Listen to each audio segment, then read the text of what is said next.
Have you ever found yourself lying in bed at night, wide awake, as thoughts swirl through your mind like a storm you can't calm? Maybe it's replaying a conversation from earlier, worrying about what you said, or going over a dozen what-if scenarios for tomorrow. That relentless hum of overthinking feels like a heavy weight on your chest. It's exhausting, isn't it? Yet somehow, no matter how much you tell yourself to stop, the thoughts just keep coming. Overthinking has a sneaky way of stealing moments from our lives. It clutters the present with worries about the past or fears of the future. It's the quiet voice that tells you, "You should have done better," or "What if everything goes wrong?" It tricks you into believing that spinning those thoughts in your head will somehow solve the problem. But deep down, you know it doesn't. The more you think, the more tangled it all becomes. At first, overthinking might feel harmless, even productive. After all, isn't reflection a good thing? But when those thoughts spiral out of control, they become like quicksand. The harder you try to escape, the deeper you sink. And before you know it, you're caught in a cycle of doubt, anxiety, and second-guessing that drains your energy and steals your peace. Let's take a closer look at this by sharing a story that many of us can relate to. Meet Sarah. She's a hard-working professional who prides herself on being thorough. Sarah likes to have everything planned out, from her daily schedule to her 5-year goals. She's detail-oriented, ambitious, and a bit of a perfectionist. These traits make her great at her job, but they also come with a downside. One evening, after finishing an important presentation at work, Sarah couldn't shake the feeling that she had made a mistake. She thought back to a slide where she hesitated. Did I forget to include that data point? What if they noticed? What if they think I'm unprepared? These thoughts stuck with her like glue. As the evening wore on, Sarah tried to distract herself by cooking dinner, but while chopping vegetables, her mind wandered back to the meeting. Maybe I should have spoken more confidently. Did I use the right tone? Was that one manager frowning because of something I said? The questions were endless, and each one left her more anxious than the last.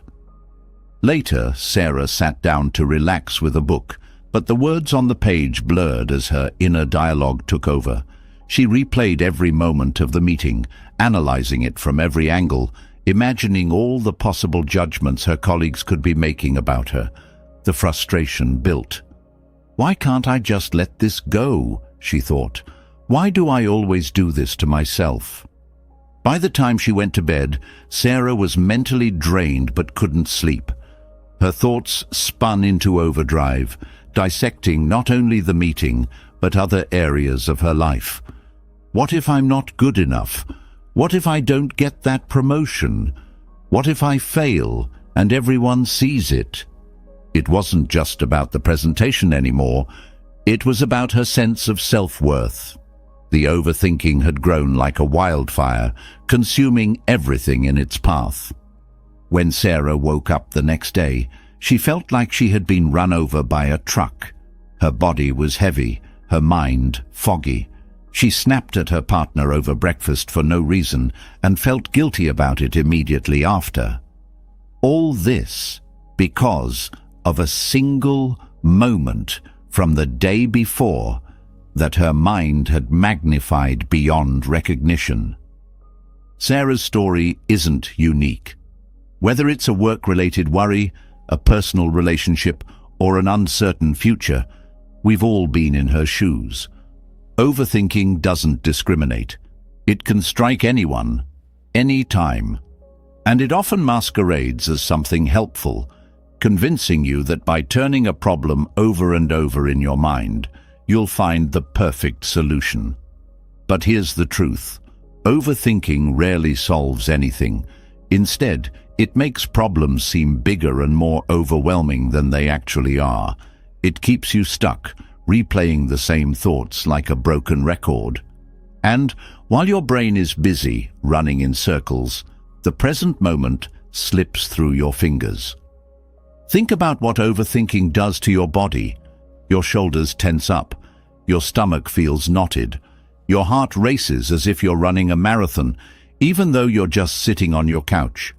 That's because your mind and body are deeply connected. When your thoughts spiral, your body reacts as though it's facing a real threat. Over time, this chronic stress takes a toll. It affects your sleep, your energy levels, your relationships, and even your health. It's no wonder that overthinking is often linked to anxiety, depression, and burnout. And yet, despite knowing how harmful it is, breaking free from it can feel impossible. At its core, overthinking is about control. It's an attempt to predict and prepare for every possible outcome so that nothing catches you off guard. But life doesn't work that way, does it? The future is uncertain, and no amount of thinking will change that. The more you try to control the uncontrollable, the more powerless you feel. This need for control often leads to self-criticism. You blame yourself for mistakes, both real and imagined. You replay conversations, dissecting what you should have said or done differently. You hold yourself to impossible standards, convinced that if you just tried harder, you could stop things from going wrong. But all this does is fuel the cycle of overthinking, leaving you trapped in a loop of doubt and regret. Now, here's the good news. While overthinking might feel like an unshakable habit, it's not who you are. It's just a pattern, a learned behavior that can be unlearned. And that's where we can turn to centuries-old wisdom for guidance. There's a path to breaking free from the cycle of overthinking and finding peace within. It's a path that doesn't require you to fight your thoughts or silence them forcefully. Instead, it invites you to observe them, understand them, and let them pass like clouds drifting across the sky. In the journey ahead, we'll explore practical ways to quiet the restless mind and cultivate inner calm. These practices aren't about avoiding life's challenges, but about changing how you relate to them. You'll learn how to approach your thoughts with curiosity instead of judgment, how to anchor yourself in the present moment, and how to let go of the need for control. If Sarah's story resonated with you, know that you are not alone. The struggle with overthinking is universal, but so is the ability to overcome it. By taking small, intentional steps, you can begin to reclaim your peace and live with greater clarity and freedom.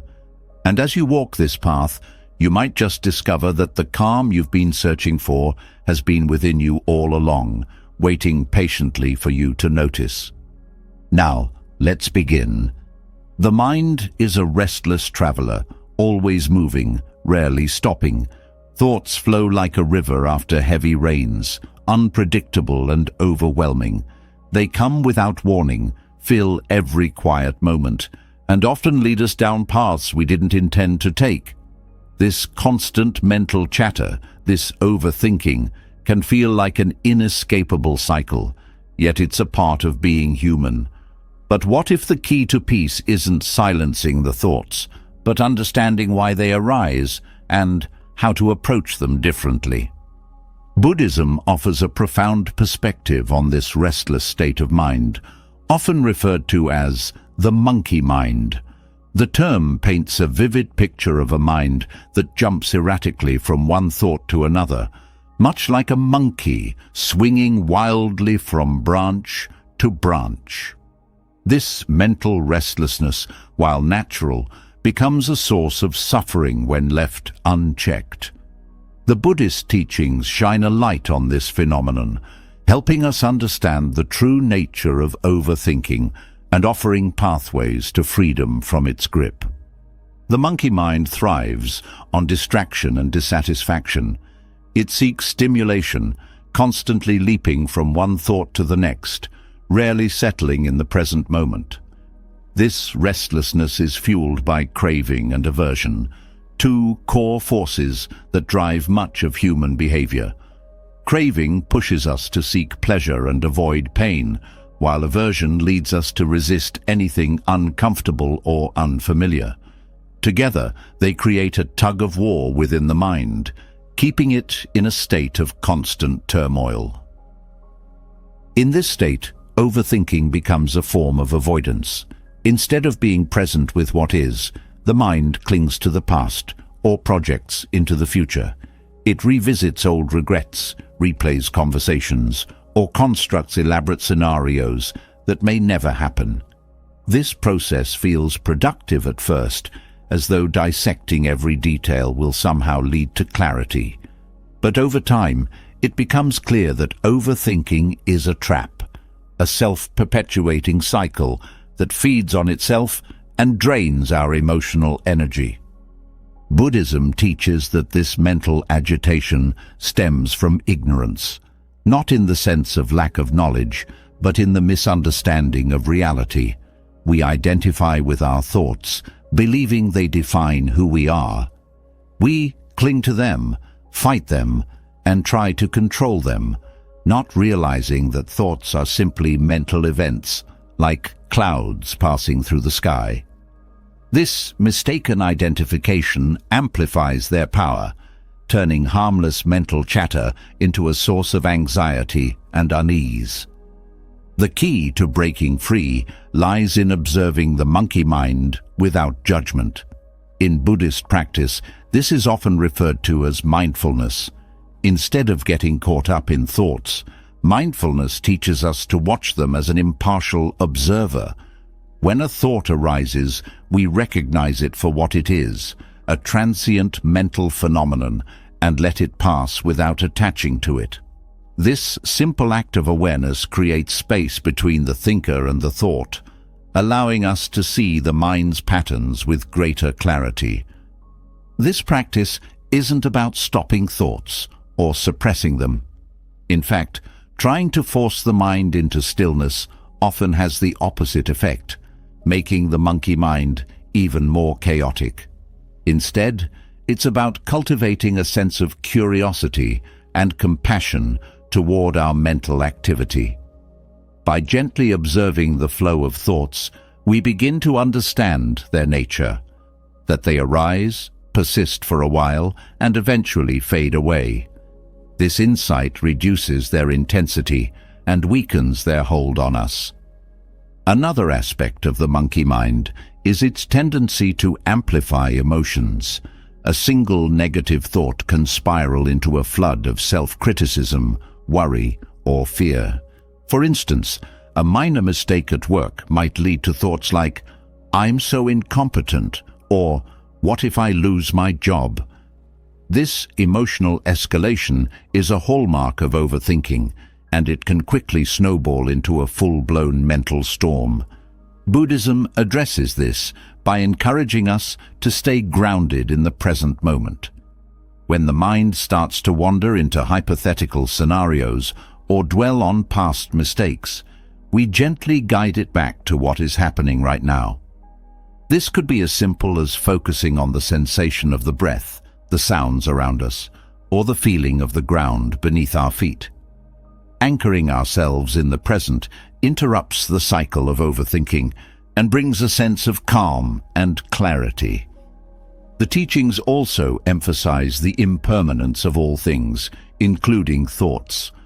In the heat of the moment, a troubling thought can feel overwhelming, as though it will last forever.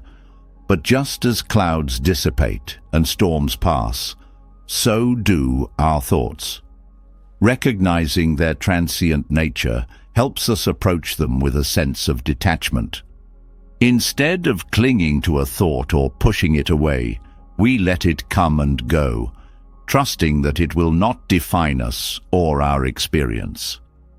Another valuable lesson from Buddhism is the concept of equanimity, a state of mental calmness and balance, regardless of external circumstances. Equanimity allows us to approach the monkey mind with steadiness, even when it's at its most chaotic. It's not about suppressing emotions or pretending everything is fine. Rather, it's about cultivating a deep acceptance of whatever arises. When we meet our thoughts with equanimity, they lose their power to disturb us. This process often begins with self-compassion. Overthinking is frequently fueled by harsh self-judgment, a critical inner voice that magnifies mistakes and highlights shortcomings. Buddhism teaches that we're all worthy of kindness, including from ourselves. By treating our own minds with the same patience and compassion we would offer a close friend, we create a space for healing and growth. The restless mind is also influenced by our environment and habits. In a world filled with constant noise, notifications, and demands for our attention, the monkey mind thrives. It jumps from one distraction to the next, never finding a moment's rest. Buddhist teachings encourage us to create an environment of simplicity and mindfulness. This might mean reducing unnecessary distractions, setting aside time for quiet reflection, or engaging in activities that bring a sense of peace and fulfillment. Buddhism also offers a practical tool for taming the monkey mind: meditation. This ancient practice trains the mind to focus and observe without attachment. In meditation, we learn to sit with our thoughts without reacting to them. Over time, this practice strengthens our ability to remain present and reduces the grip of overthinking. It's like training a wild monkey to sit still, not through force, but through patience and gentle guidance. As we deepen our understanding of the monkey mind, we begin to see that it's not our enemy. It's simply a part of being human, a natural function of the brain that seeks to protect us by analyzing, predicting, and planning. The problem arises when this function goes into overdrive, creating unnecessary suffering. By shifting our perspective and learning to work with the monkey mind, we can transform it from a source of stress into a tool for insight and growth. The restless mind is often compared to a candle flame flickering in the wind, easily disturbed and constantly shifting. But when we cultivate mindfulness, equanimity, and compassion, the flame becomes steady, shining brightly without wavering. This steadiness doesn't mean the wind stops blowing. Rather, it means we've learned to remain centered, regardless of the conditions around us. Through Buddhist teachings, we discover that the monkey mind doesn't need to be defeated. It needs to be understood. When we approach it with curiosity, patience, and compassion, it becomes a gateway to deeper self-awareness and inner peace. By embracing these practices, we step onto a path of freedom, not freedom from thoughts, but freedom from their power to control us. The mind, when left unchecked, can feel like a runaway train. Thoughts race, emotions swell, and before you know it, you're caught in a loop of analysis, judgment, and worry. Recognizing the nature of this mental restlessness is the first step to freedom, but understanding alone doesn't bring peace. It's what you do with that understanding that truly matters. This is where mindfulness becomes not just a concept, but a lifeline, a practice that transforms the way you relate to your thoughts and emotions. Mindfulness is not about silencing the mind or forcing calm. It's about learning to be with your thoughts as they are, without clinging to them or pushing them away. It invites you to observe the flow of mental activity with clarity and compassion, creating space between you and the storm inside. This practice doesn't mean you won't have difficult thoughts. Rather, it teaches you not to let those thoughts define your reality or dictate your actions. The heart of mindfulness lies in observing thoughts without judgment. It's a radical departure from the way most of us interact with our minds. Typically, when a thought arises, we react. We latch onto it, analyze it, and often spiral into a web of associated worries. For instance, a fleeting concern about an upcoming deadline might lead to thoughts about failure, fear of judgment, or doubts about your abilities. This cascade can feel overwhelming, but mindfulness interrupts the chain reaction by encouraging you to simply notice the thought without engaging with it. When you practice mindfulness, you begin to see your thoughts for what they are, passing phenomena rather than absolute truths. A thought like, "I'm not good enough," might initially feel heavy and all-encompassing, but through mindfulness, you can recognize it as just that, a thought. It doesn't have to hold power over you unless you give it that power. This recognition is liberating because it reminds you that you are not your thoughts. You are the observer of your thoughts. One of the most effective ways to cultivate this awareness is through focused attention, often centered on the breath. The breath serves as an anchor, a steady rhythm that grounds you in the present moment. When your mind starts to wander, as it inevitably will, you gently guide it back to the sensation of breathing. This act of returning to the breath again and again trains your mind to notice distractions without being swept away by them. In the beginning, this practice might feel frustrating. The mind resists stillness and clings to its habitual patterns of overthinking. But with patience, you'll start to notice subtle shifts. You might catch yourself in the middle of a thought spiral and choose to pause instead of following it deeper. This pause is powerful. It's where transformation begins. In that space between stimulus and response, you reclaim your freedom. Mindfulness also teaches you to approach your thoughts with curiosity rather than resistance. Instead of labeling a thought as good or bad, you simply observe it. Where does it come from? How does it feel in your body? What emotions accompany it? This process of inquiry softens the edges of difficult thoughts, allowing you to engage with them from a place of openness rather than fear. One of the most profound insights of mindfulness is that thoughts are not permanent. They arise, linger for a while, and eventually fade away. This impermanence is a cornerstone of Buddhist philosophy and a source of immense comfort. When you truly grasp that no thought lasts forever, you can approach even the most troubling ones with a sense of calm. They are like waves on the ocean, dynamic and ever-changing, but incapable of altering the ocean's depth and stillness. Through consistent mindfulness practice, you begin to notice patterns in your thinking. Perhaps you tend to dwell on the past or worry excessively about the future. These tendencies, once unconscious, come into clear view. With awareness, you can choose to respond differently. For example, if you catch yourself ruminating on a past mistake, mindfulness allows you to acknowledge the thought without judgment and gently redirect your focus to the present moment. This shift breaks the cycle of overthinking and restores your inner balance. Another valuable aspect of mindfulness is its ability to bring you into direct contact with your present experience. Overthinking thrives on abstraction, on stories, scenarios, and hypotheticals that pull you away from reality. Mindfulness, on the other hand, anchors you in what is real. The warmth of sunlight on your skin, the sound of birds outside your window, the rhythm of your own breath. These simple, grounding experiences remind you that peace is always available in the here and now. As you deepen your mindfulness practice, you may encounter resistance from your mind. It might tell you that this isn't working, that you're wasting your time, or that you're not doing it right.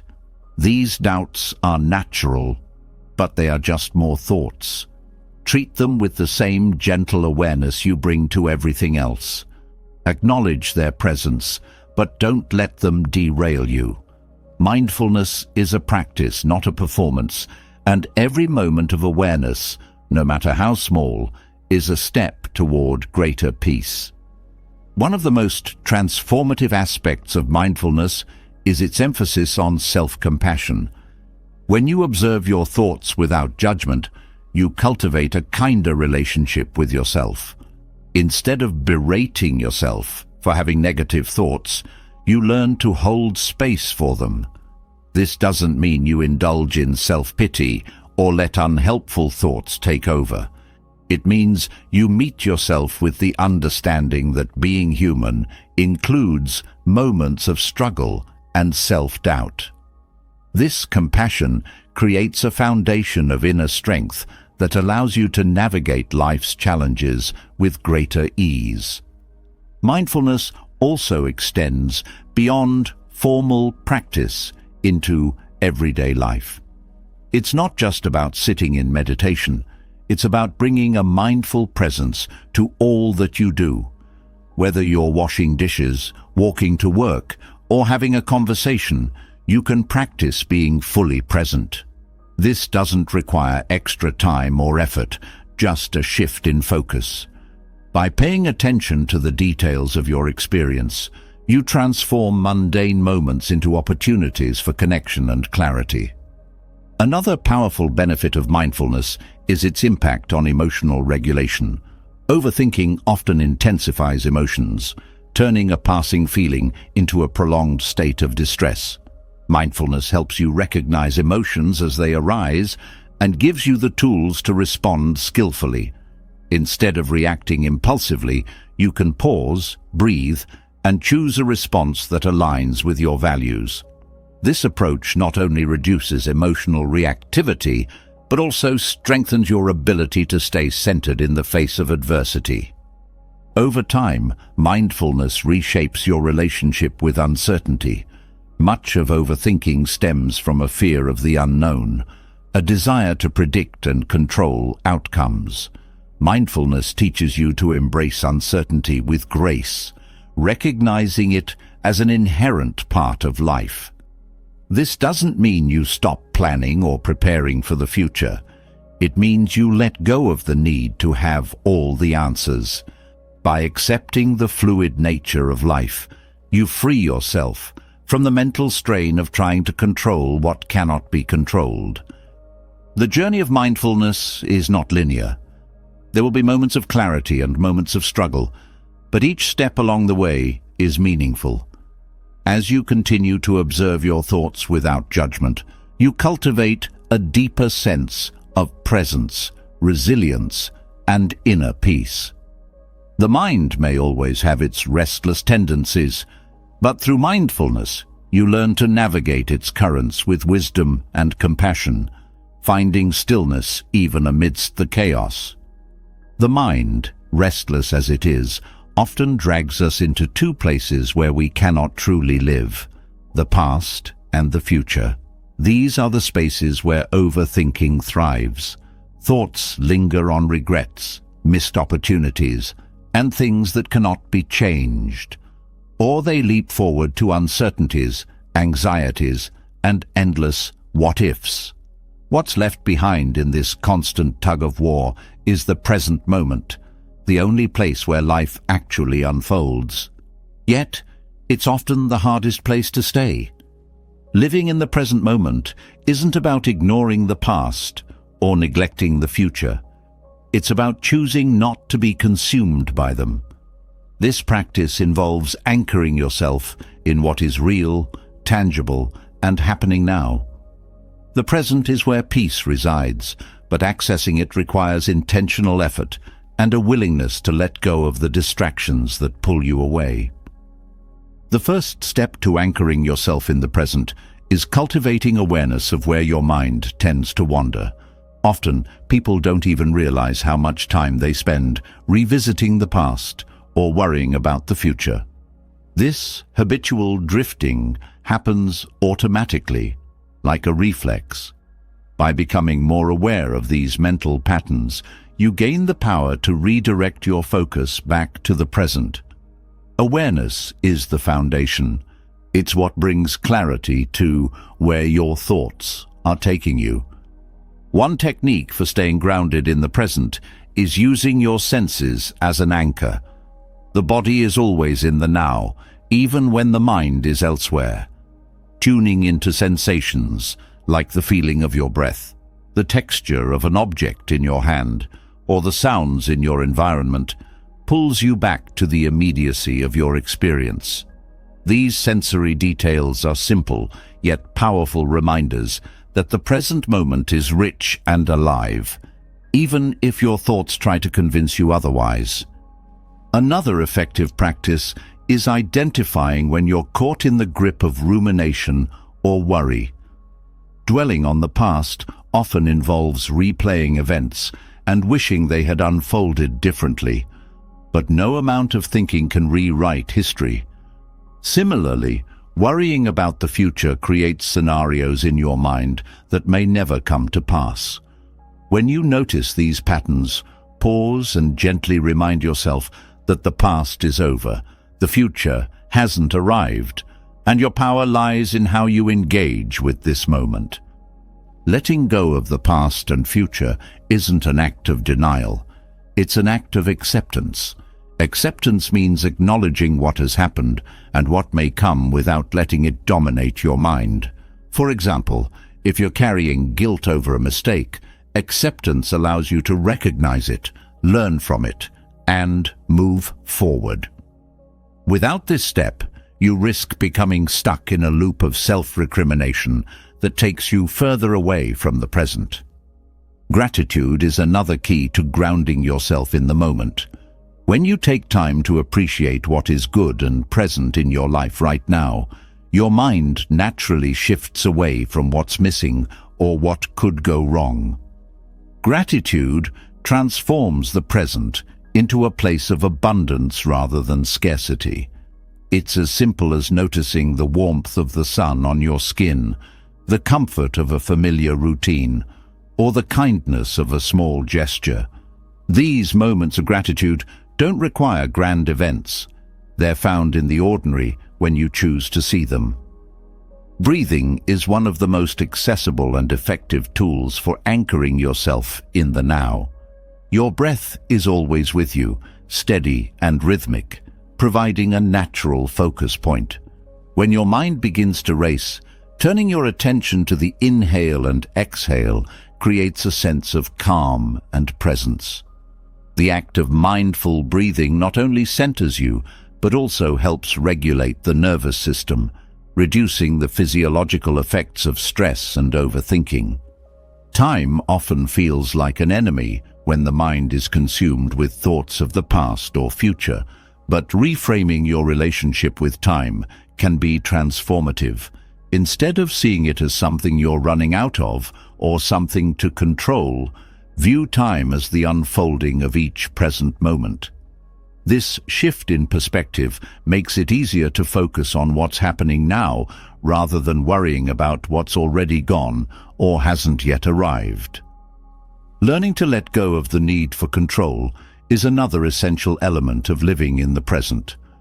Much of the anxiety about the future comes from the belief that we can, or should, control every outcome.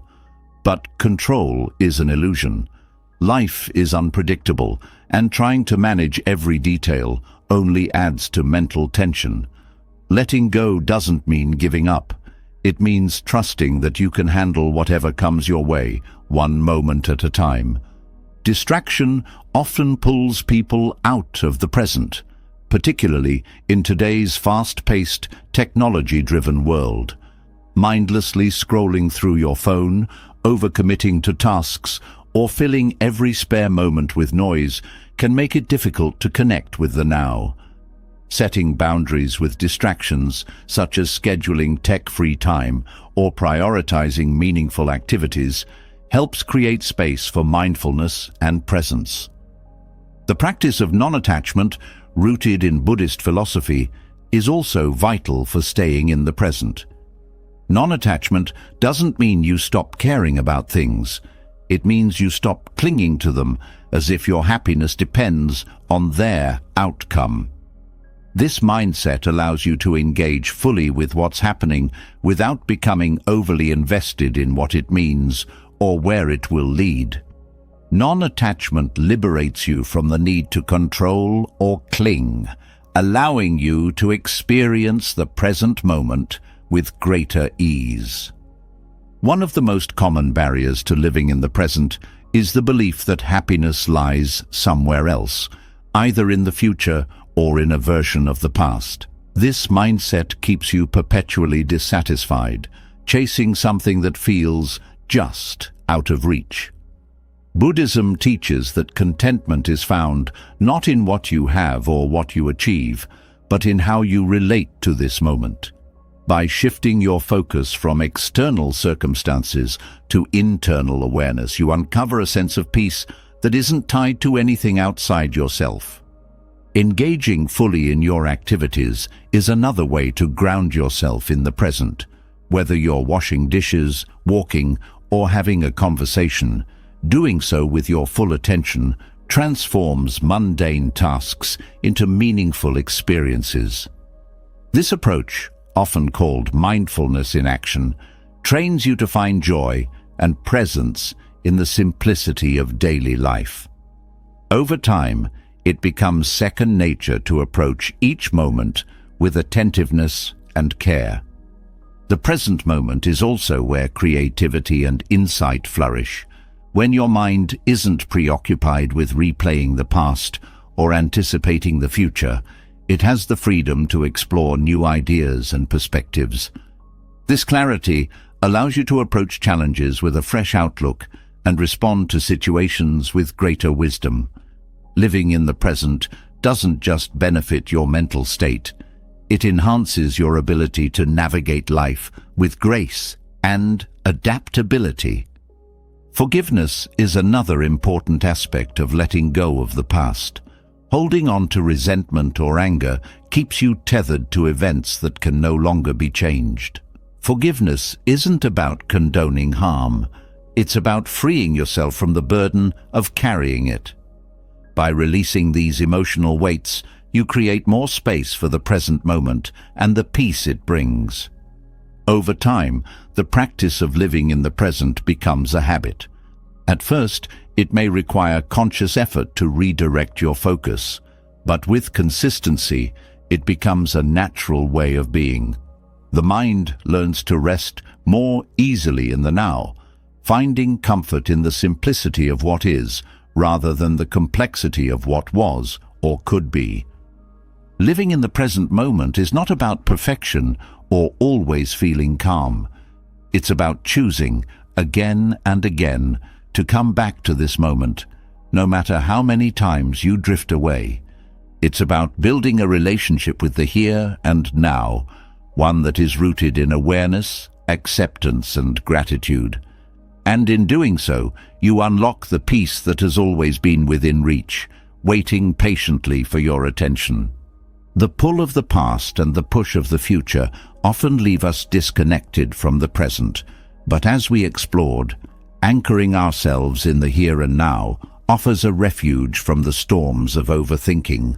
While mindfulness helps us build this foundation, the root causes of our mental restlessness often run deeper.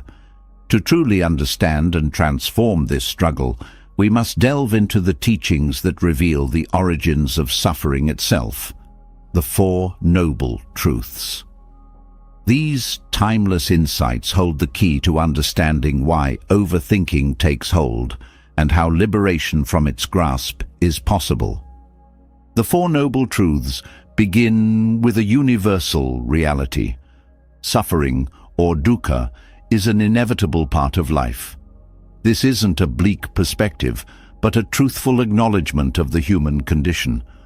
Overthinking is one of the many ways this suffering manifests. The mind, restless and unsatisfied, fixates on what it cannot change or control. Thoughts about the past breed regret, while those about the future cultivate anxiety. At the core, this cycle reflects an inability to accept life's imperfections, fueling a sense of unease that only grows as the mind continues its restless spiraling. The second noble truth identifies the root of this suffering, craving or tanha. This isn't limited to physical desires. It extends to our mental patterns. The mind craves clarity, resolution, and certainty. But life rarely provides these in the ways we expect. Overthinking feeds on this craving. The mind clings to thoughts, dissecting and analyzing them, believing that somewhere within lies the solution. This craving creates attachment, making thoughts feel heavier and more significant than they are. Instead of flowing freely, they stick, turning into burdens we carry endlessly. This clinging is a form of resistance. The mind resists the idea that not everything can be solved, that some questions will remain unanswered. Overthinking thrives in this resistance, pulling us deeper into its grip.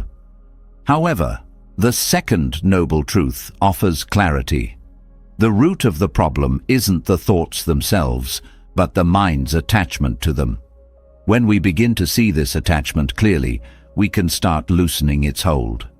The third noble truth is a beacon of hope.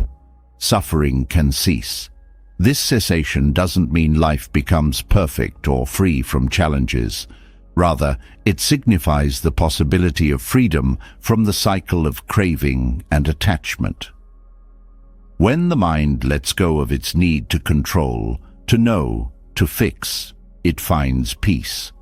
Thoughts lose their power to overwhelm, and overthinking no longer dominates our mental landscape. This freedom isn't something distant or unattainable. It begins the moment we choose to let go of the need to wrestle with every thought. The path to this liberation is outlined in the fourth noble truth, the Eightfold Path. This path isn't just a guide for philosophical reflection. It's a practical framework for transforming how we live and think. It begins with right view, the understanding that life is impermanent and interconnected. Overthinking often distorts our perception, making problems seem larger or more dire than they are.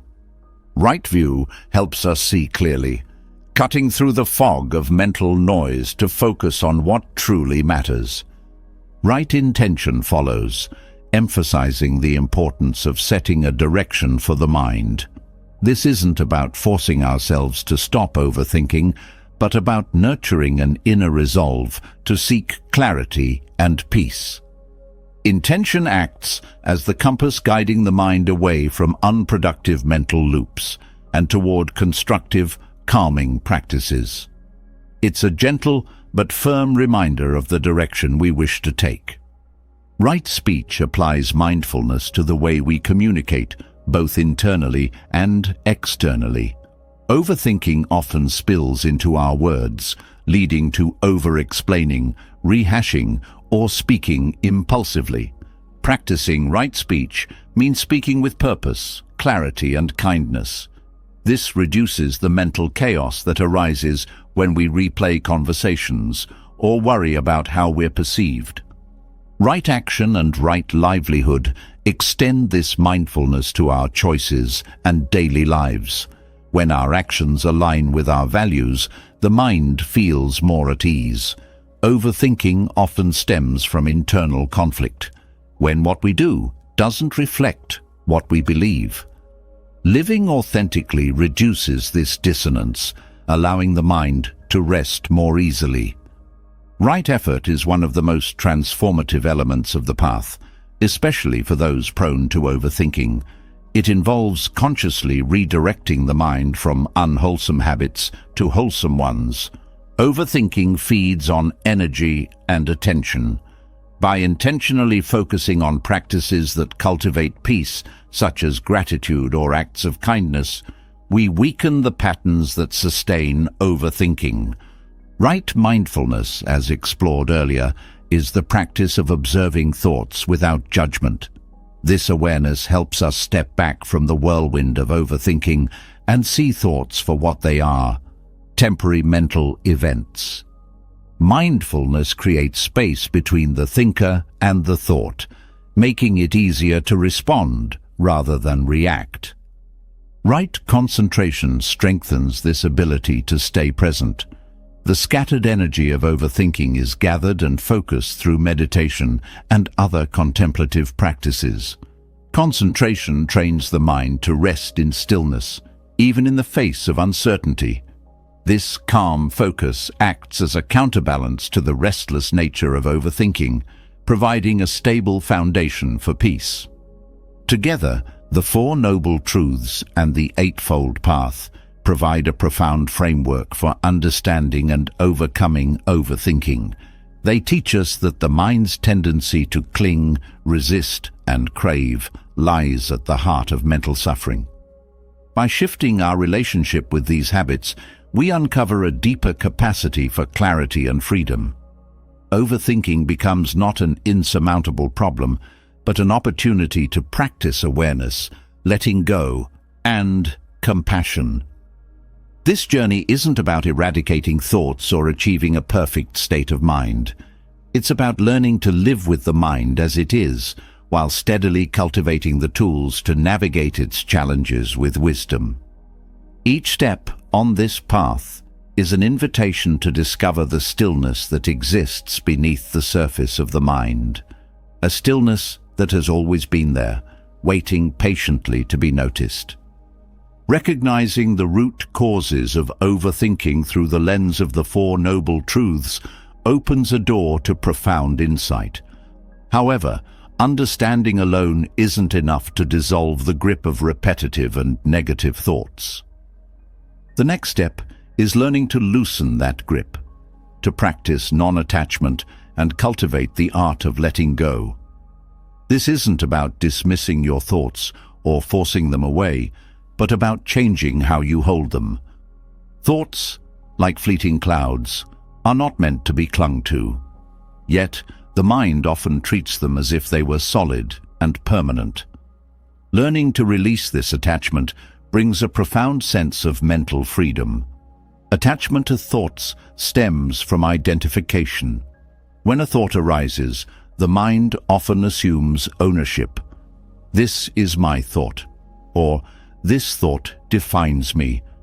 Negative thoughts in particular can feel deeply personal, as if they reveal something essential about who we are. This identification fuels overthinking because it creates a need to resolve or control the thought. Letting go begins with recognizing that thoughts are not who you are. They are events in the mind, passing through like waves on an ocean. They have no inherent power beyond what you give them. One of the most significant steps in practicing non-attachment is learning to observe your thoughts as an impartial witness. Instead of engaging with a thought, you simply notice it. Where does it come from? How does it make you feel? Does it linger, or does it fade quickly? This process of observation creates space between you and the thought, weakening its intensity. It's like standing on a riverbank watching the current flow by, rather than jumping into the water and being carried away. Releasing attachment doesn't mean ignoring your thoughts or pretending they don't exist. It means acknowledging them without judgment. Often, the act of labeling a thought, "This is a worry," or "This is self-doubt," is enough to reduce its grip. Labeling helps you see the thought for what it is, rather than being swept up in its narrative.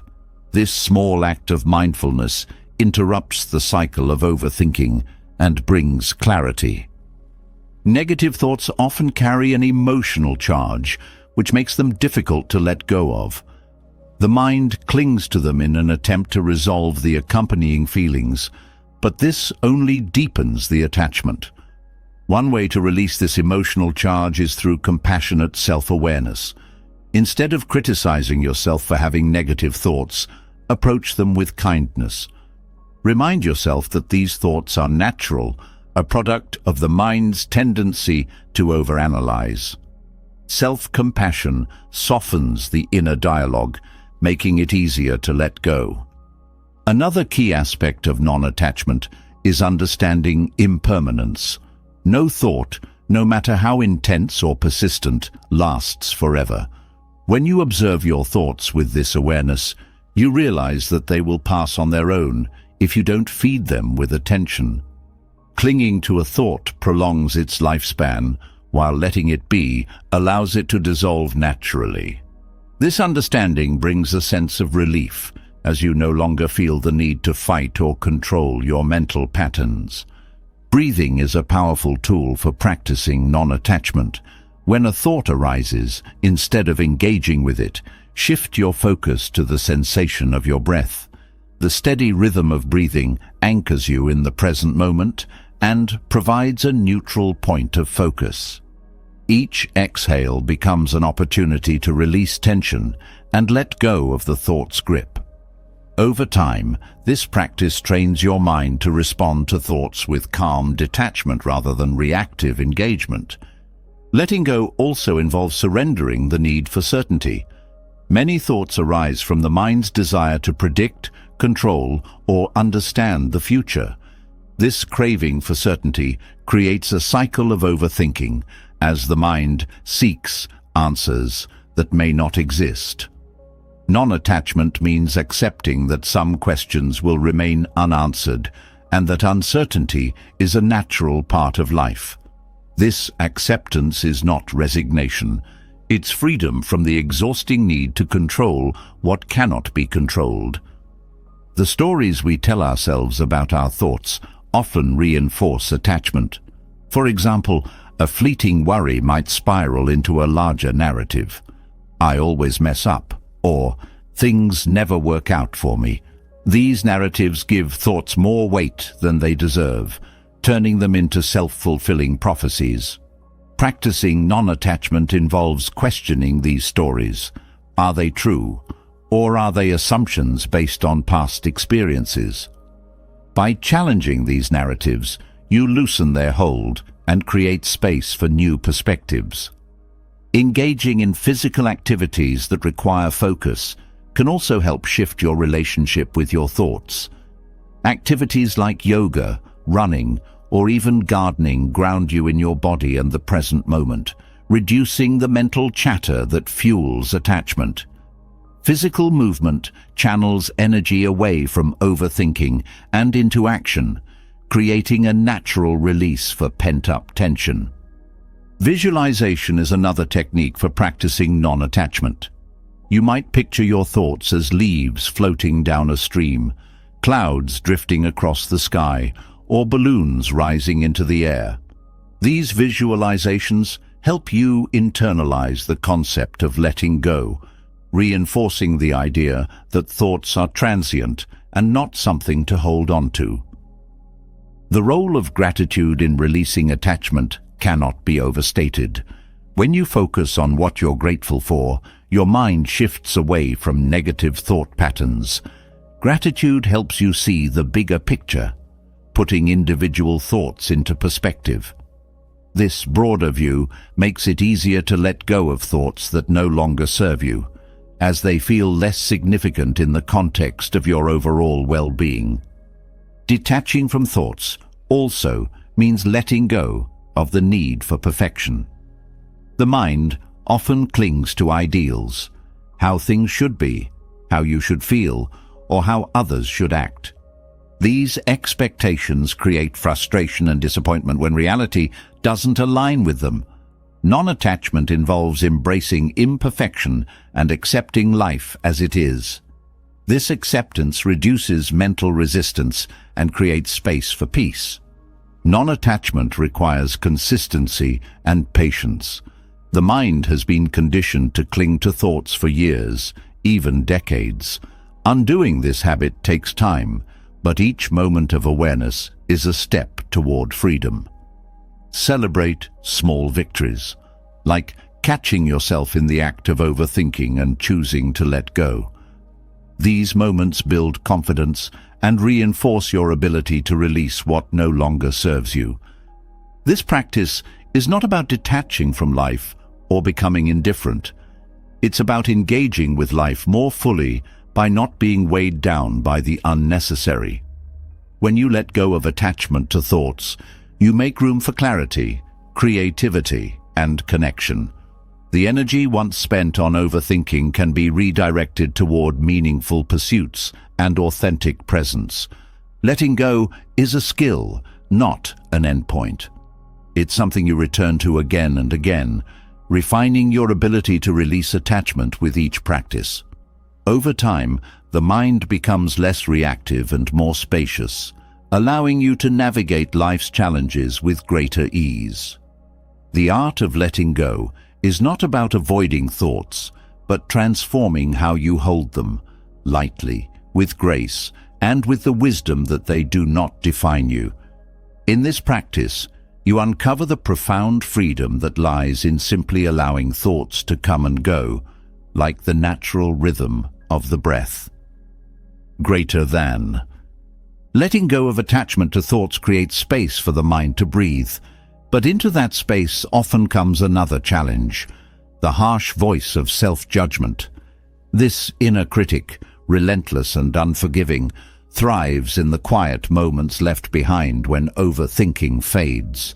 It questions your worth, points out your flaws, and keeps you trapped in cycles of doubt. Yet there is an antidote, a balm that soothes this inner harshness: self-compassion. When you learn to treat yourself with the same kindness and understanding you would offer a dear friend, you break the cycle of judgment that fuels overthinking.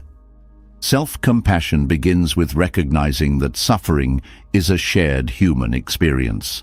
The critical voice in your mind often convinces you that you're alone in your struggles, amplifying feelings of inadequacy. But every person wrestles with their own doubts and insecurities. This universal truth doesn't diminish your pain, but places it within the broader context of being human. When you acknowledge this connection, you soften the isolating grip of self-judgment and open the door to understanding. The inner critic thrives on perfectionism. It sets impossible standards and chastises you for falling short. When you don't meet its expectations, it tells you that you're not enough, not smart enough, capable enough, or worthy enough. Self-compassion challenges this perfectionism by reminding you that growth comes through imperfection. Mistakes aren't failures, they're opportunities to learn. By reframing setbacks as part of your journey, you disarm the inner critic and allow self-kindness to take its place. One of the most effective ways to cultivate self-compassion is through mindful awareness of your thoughts and emotions. The inner critic often operates in the background, unnoticed but powerful. When you bring it into conscious awareness, you gain the ability to question its validity. Is the criticism fair? Is it constructive? Often you'll find that the harshness of your inner voice is disproportionate to the situation. Recognizing this helps you respond with understanding rather than self-punishment. Language plays a critical role in how you relate to yourself. The words you use in your inner dialogue shape your emotional state and influence your actions. Instead of berating yourself for a perceived failure, try speaking to yourself with kindness. Replace phrases like, "I can't believe I messed up again," with, "I did my best in a tough situation."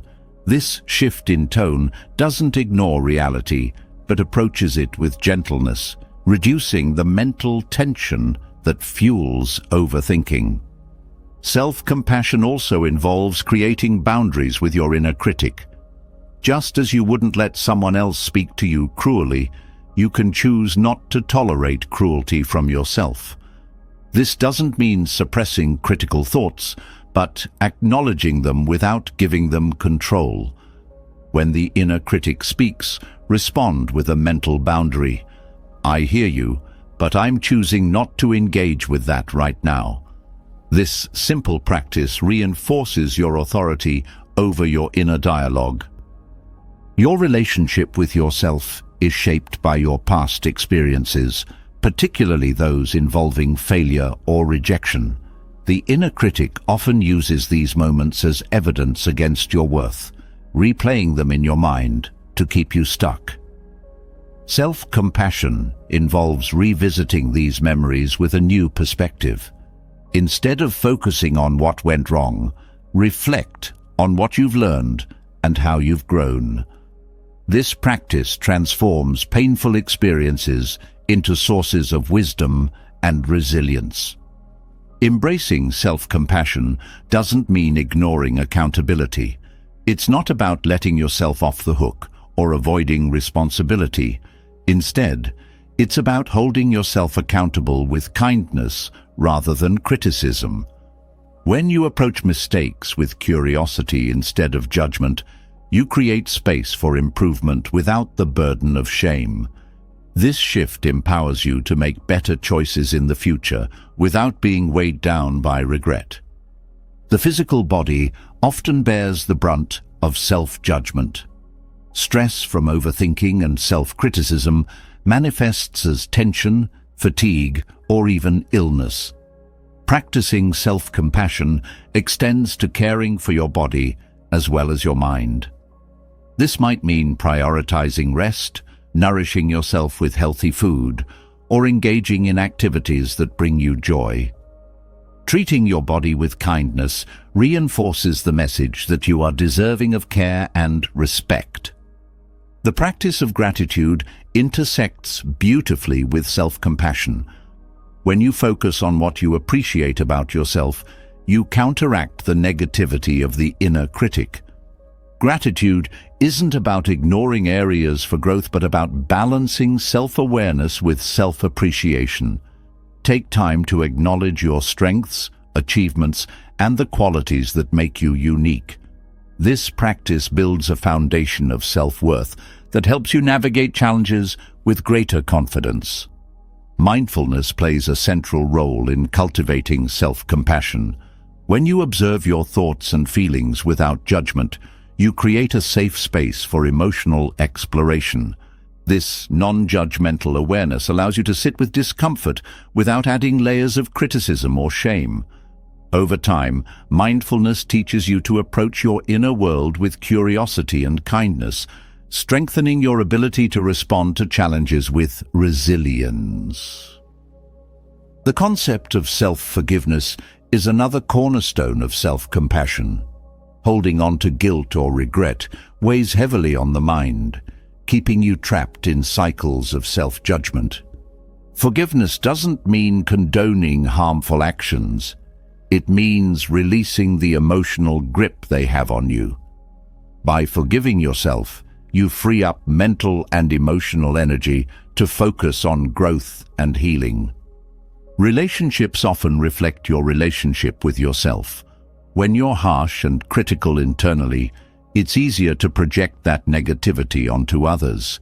Conversely, cultivating self-compassion enhances your ability to empathize and connect.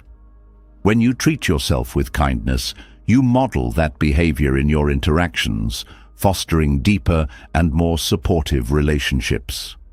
This interconnectedness reinforces the importance of self-compassion not just for your well-being, but for the well-being of those around you. Self-compassion requires patience and practice.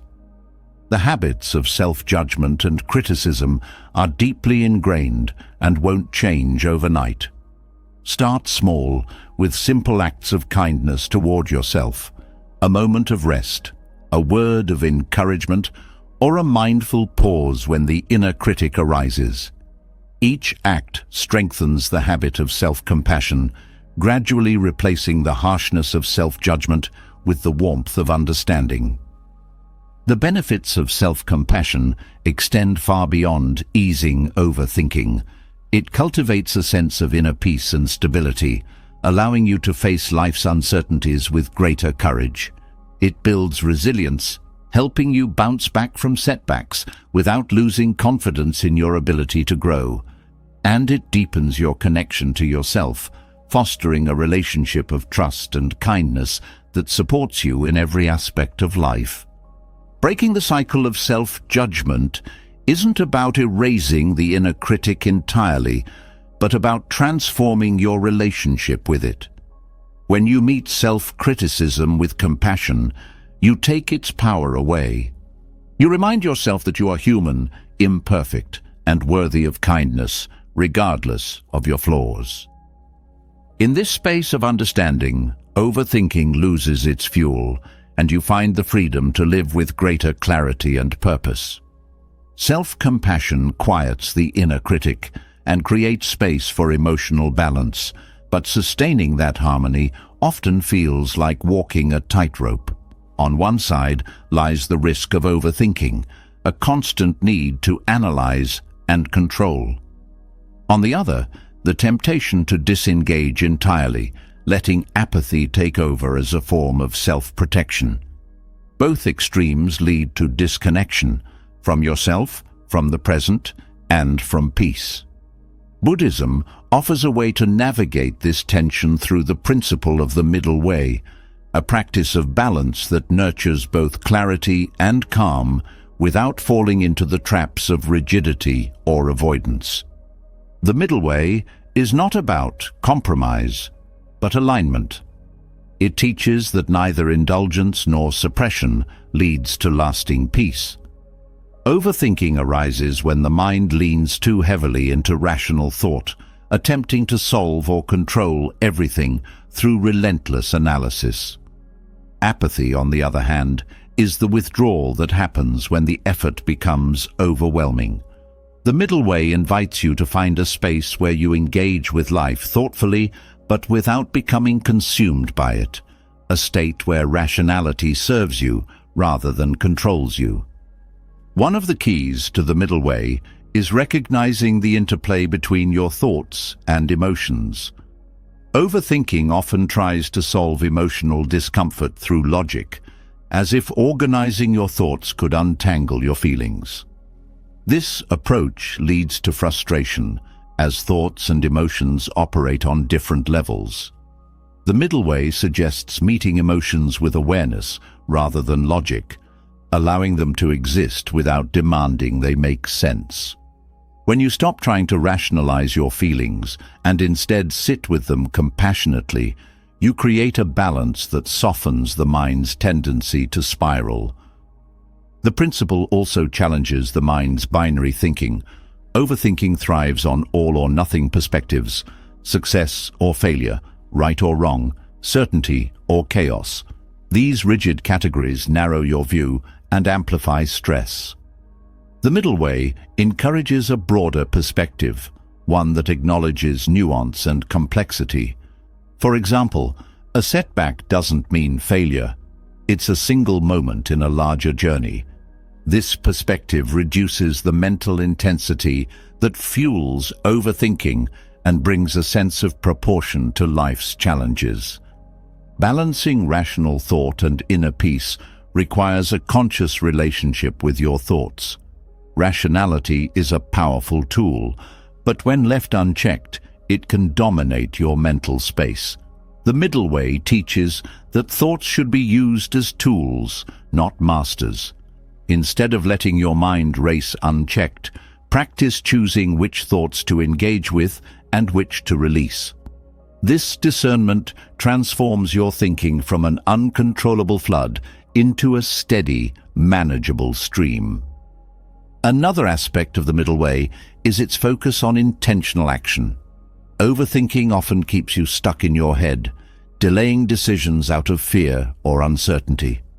Apathy, conversely, leads to inaction because effort feels pointless. The middle way advocates for thoughtful, deliberate steps forward. It's not about knowing the full path before you begin, but about taking one step at a time with mindfulness and purpose. This approach brings clarity to decision-making, reducing the mental clutter of excessive planning or avoidance. Equally important is the practice of letting go of extremes in your expectations. Perfectionism feeds overthinking, while resignation feeds apathy. The middle way teaches that balance lies in embracing imperfection as part of life. Instead of striving for flawlessness, focus on growth and learning. This mindset not only reduces the pressure to overanalyze, but also nurtures self-compassion as you come to accept yourself and your circumstances as works in progress. Engaging fully with the present moment is another cornerstone of the middle way. Overthinking pulls you into the future, while apathy keeps you disconnected from the present. Finding balance means grounding yourself in the here and now. Mindfulness practices, like focusing on your breath or observing your surroundings, help anchor you to what is real and immediate. This presence reduces the mind's tendency to wander into extremes, creating a steadiness that supports both thought and peace. The middle way also encourages you to examine the sources of your thoughts and actions. Overthinking often stems from fear of failure, rejection, or uncertainty. Apathy, meanwhile, can arise from hopelessness or exhaustion. By bringing these underlying emotions into awareness, you can address them directly rather than reacting unconsciously. For example, if fear is driving your overthinking, you might explore what you're afraid of losing or failing at. This insight helps you approach the situation with wisdom and intention, rather than letting fear dictate your actions. Practicing gratitude aligns naturally with the middle way, as it shifts your focus from what's missing to what's present. Overthinking often fixates on problems, while apathy sees little worth celebrating. Gratitude bridges this gap, reminding you of life's richness and fostering a balanced outlook. It encourages you to engage with life positively, reducing both the mental strain of overanalyzing and the detachment of disengagement. Balance also involves setting healthy boundaries with yourself and others. Overthinking can lead to overcommitment, as the mind convinces you that doing more will solve your worries. Apathy, on the other hand, can result in withdrawal from responsibilities and relationships. The middle way helps you identify what's truly important and where your energy is best spent. Saying no when needed and prioritizing what aligns with your values creates a balance that protects your mental and emotional well-being. Your relationship with time also plays a role in achieving balance. Overthinking often stems from trying to control the future, while apathy can reflect a resignation to time slipping away. The middle way invites you to view time as a flow, engaging fully with each moment without clinging to the past or rushing toward the future. This perspective reduces the urgency and anxiety that fuel overthinking, while restoring a sense of purpose that counters apathy. Forgiveness is another practice that supports balance. Whether it's forgiving yourself for past mistakes or others for perceived wrongs, letting go of resentment lightens the mental load. Overthinking often revisits grievances, trying to rewrite the past, while apathy avoids addressing them altogether. Forgiveness frees you from both extremes, allowing you to move forward with clarity and ease. Physical well-being is deeply connected to mental balance. Overthinking can lead to burnout, while apathy often results in neglect of self-care. The middle way emphasizes the importance of tending to your body with the same mindfulness you bring to your mind. Regular movement, nourishing food, and restful sleep create a foundation of balance that supports both rational thought and emotional peace. Engaging in meaningful activities is another way to cultivate balance. Overthinking often focuses on outcomes, while apathy may question the point of effort. The middle way encourages you to find joy in the process, not just the result. Whether it's a creative project, a hobby, or a conversation, focusing on the experience itself brings a sense of fulfillment that transcends extremes. The middle way ultimately teaches that balance is not static, but dynamic. Life is constantly changing, and so is your mental state. Some days may lean toward overthinking, while others drift into apathy.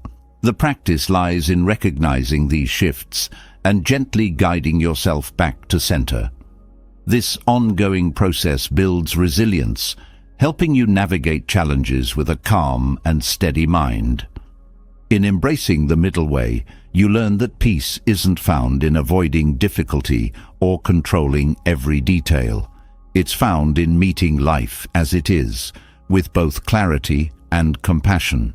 By balancing rational thought within a peace, you create a space where the mind can rest and the heart can thrive. This balance is not an endpoint, but a journey, one that leads to a deeper connection with yourself and the world around you. Finding balance through the middle way brings steadiness to the mind. Yet even with this harmony, moments of overwhelm can arise. When life's challenges seem to stretch your inner calm to its limits, there is one tool that is always accessible, always ready to guide you back: your breath. Often overlooked, breathing is not only essential for survival, but a profound bridge between your body and mind. Harnessing its power through mindful practice can transform how you navigate overthinking, stress, and emotional turmoil. The breath is unique in that it is both automatic and voluntary. While it functions without conscious effort, it can also be intentionally controlled. This dual nature makes it an extraordinary anchor for clarity.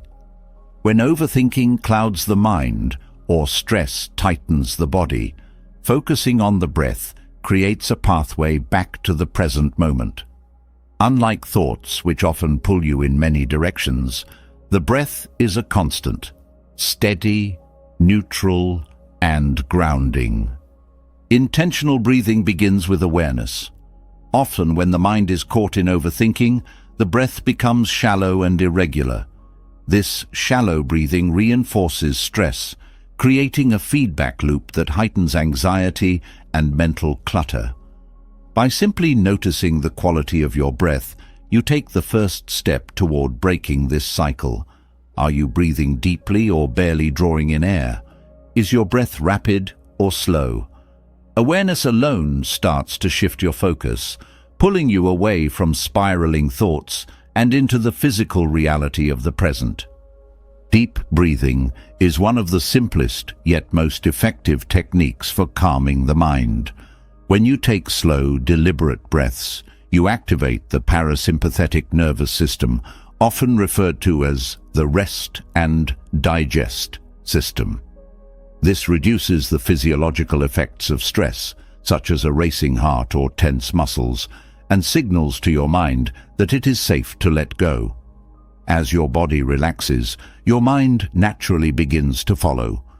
The act of slowing your breath also slows your thoughts. Overthinking thrives on speed, rapid mental loops that feed on one another. Deliberate, measured breathing interrupts this momentum, creating space between one thought and the next. In this space, clarity emerges. You may find that a problem that seemed overwhelming a moment ago now feels more manageable, simply because your mind has been given the chance to pause and reset. Rhythmic breathing is another powerful practice for promoting calm and focus. Techniques like box breathing, where you inhale for 4 counts, hold for 4 counts, exhale for 4 counts, and hold again for 4 counts, create a steady rhythm that the mind can easily follow. This rhythm acts as a mental metronome, helping to quiet mental chatter and bring your attention to the present. It also fosters a sense of control, reminding you that even in moments of chaos, your breath is something you can regulate. Focusing on the breaths also shifts your perspective on thoughts themselves. When you concentrate on the sensation of breathing, the cool air entering your nostrils, the rise and fall of your chest, you realize that thoughts, like the breath, come and go. They are transient, impermanent.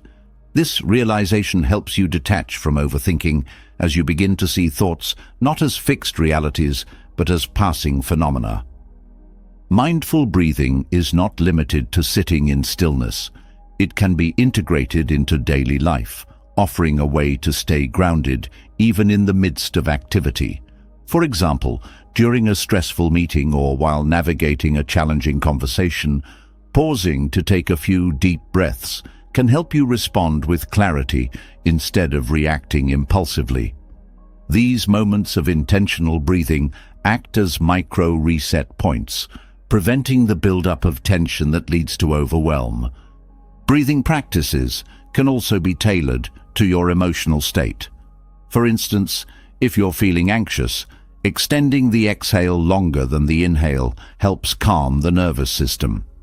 Inhaling for 4 counts and exhaling for 6 counts is a simple yet effective way to reduce anxiety.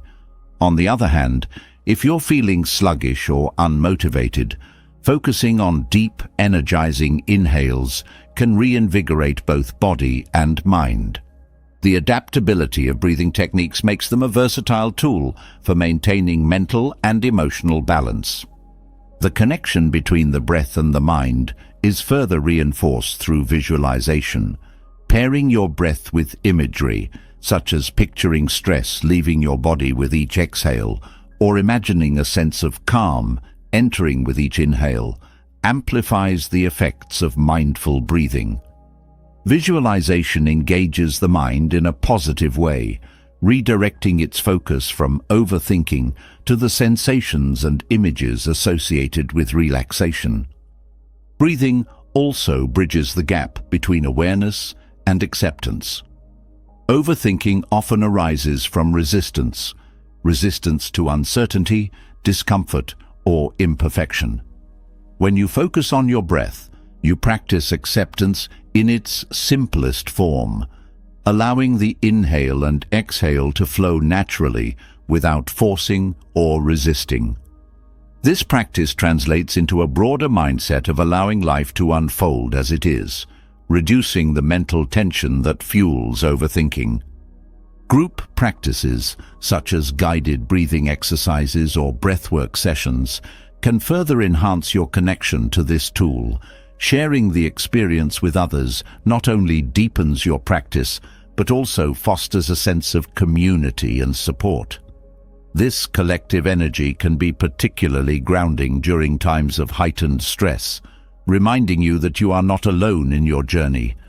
Consistency is key to unlocking the full potential of mindful breathing.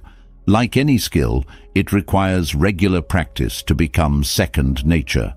Setting aside a few minutes each day to focus on your breath builds a habit of mindfulness that carries over into the rest of your life. Over time, you may find that your response to stress becomes less reactive and more intentional, as your practice strengthens the connection between your breath and your sense of calm. Breathing, though simple, is profound in its ability to connect you to the present, quiet the mind, and restore balance. It doesn't require special tools or a specific environment. It's always with you, accessible in every moment.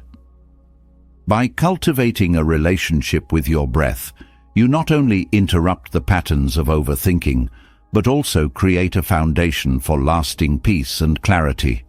This quiet power, hidden in something so ordinary, becomes a gateway to extraordinary transformation. The breath has a way of anchoring us in the present, offering clarity and calm amid the storm of thoughts. Yet, while breathing serves as a gateway to stillness, meditation takes this practice further, guiding the mind into a deeper state of peace. Meditation is not about silencing the mind completely or forcing thoughts to disappear. Instead, it's a practice of creating space, a space where thoughts can arise and pass without pulling you into their currents. It's in this space that true stillness is found, even in the busiest of minds. Meditation begins with intention. In a world that constantly demands your attention, choosing to sit in stillness is an act of defiance against chaos. The mind, accustomed to constant stimulation, resists this stillness at first.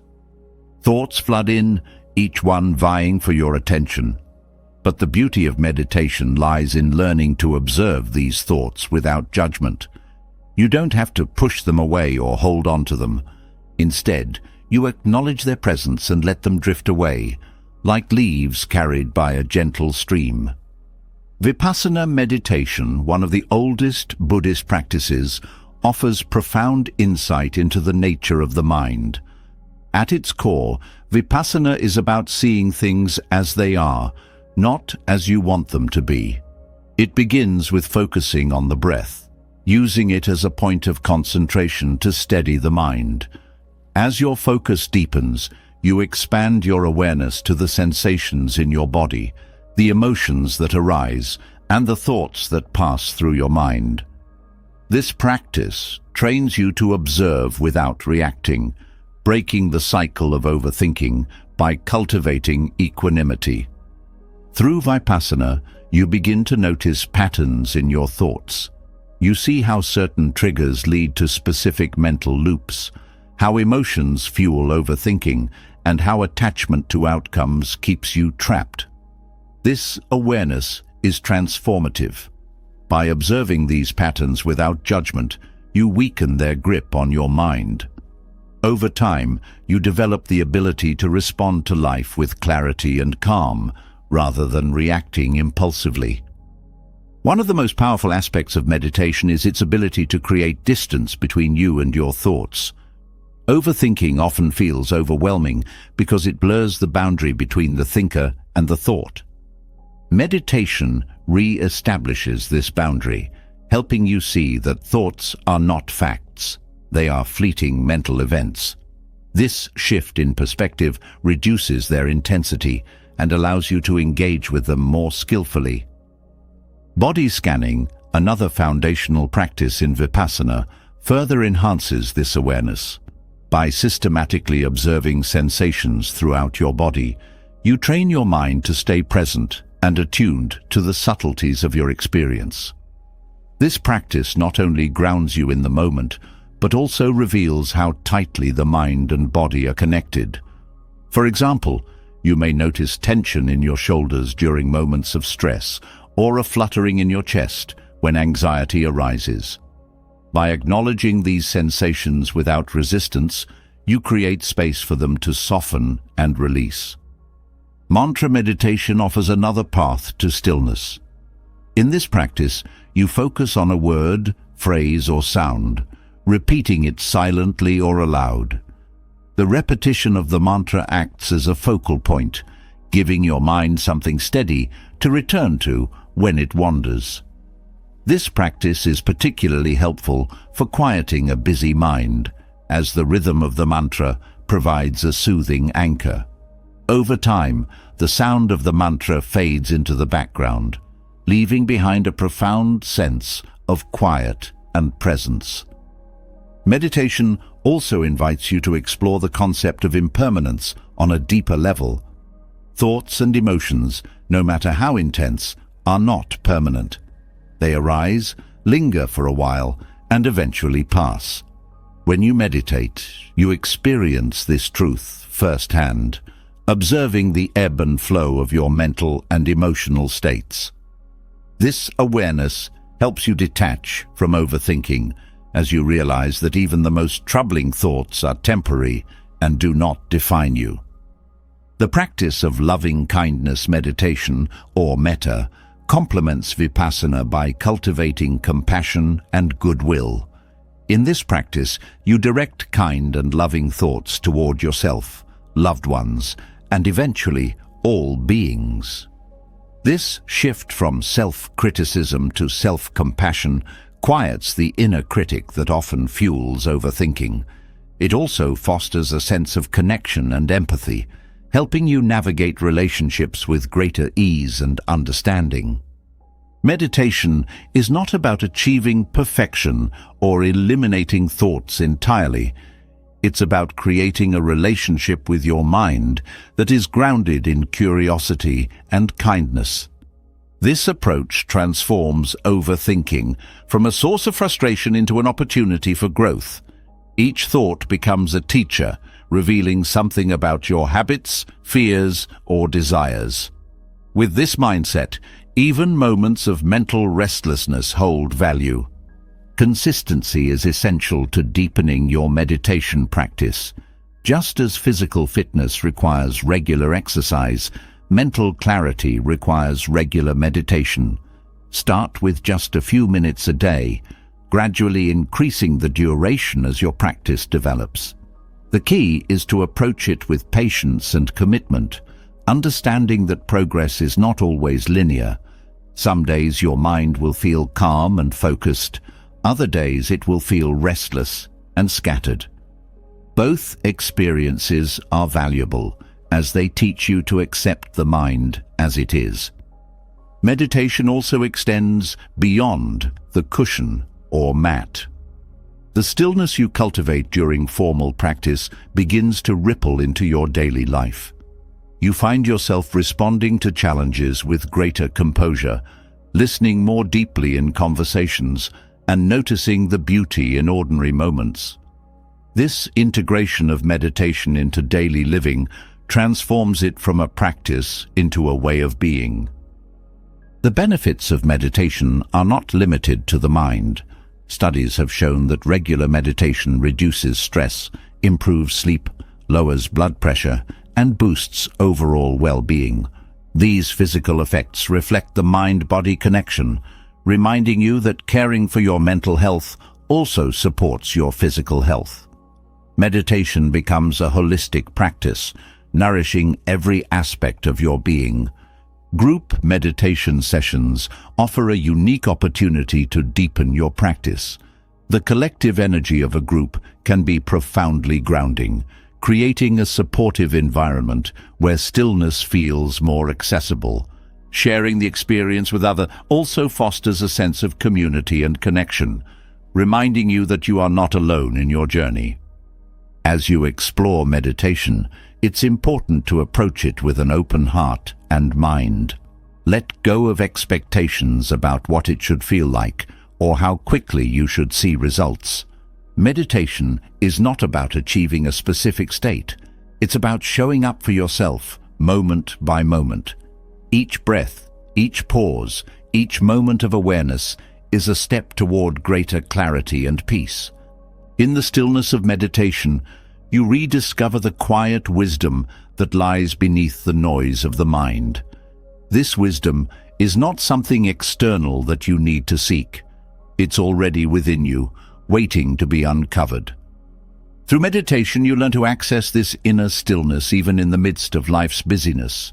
It is here, in this quiet space, that you find the freedom to live with clarity, intention, and profound peace. Meditation reveals a profound truth. Beneath the surface of every restless thought lies stillness, waiting to be noticed. Yet, even with this stillness, the mind often clings to thoughts, treating them as permanent fixtures instead of fleeting events. This is where the Buddhist understanding of impermanence becomes transformative. When you truly grasp the transient nature of thoughts, emotions, and experiences, their power over you diminishes. Impermanence doesn't just bring relief, it offers a gateway to freedom from the cycles of overthinking. Impermanence, or anicca, is a cornerstone of Buddhist philosophy. It teaches that everything, whether a thought, an emotion, or a moment, is in a constant state of change. Nothing remains the same from one moment to the next.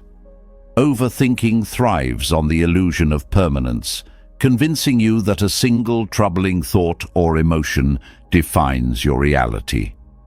Recognizing impermanence dismantles this illusion, showing you that no thought, no matter how heavy, lasts forever. Thoughts often feel overwhelming because they seem solid, as if they carry weight that must be resolved.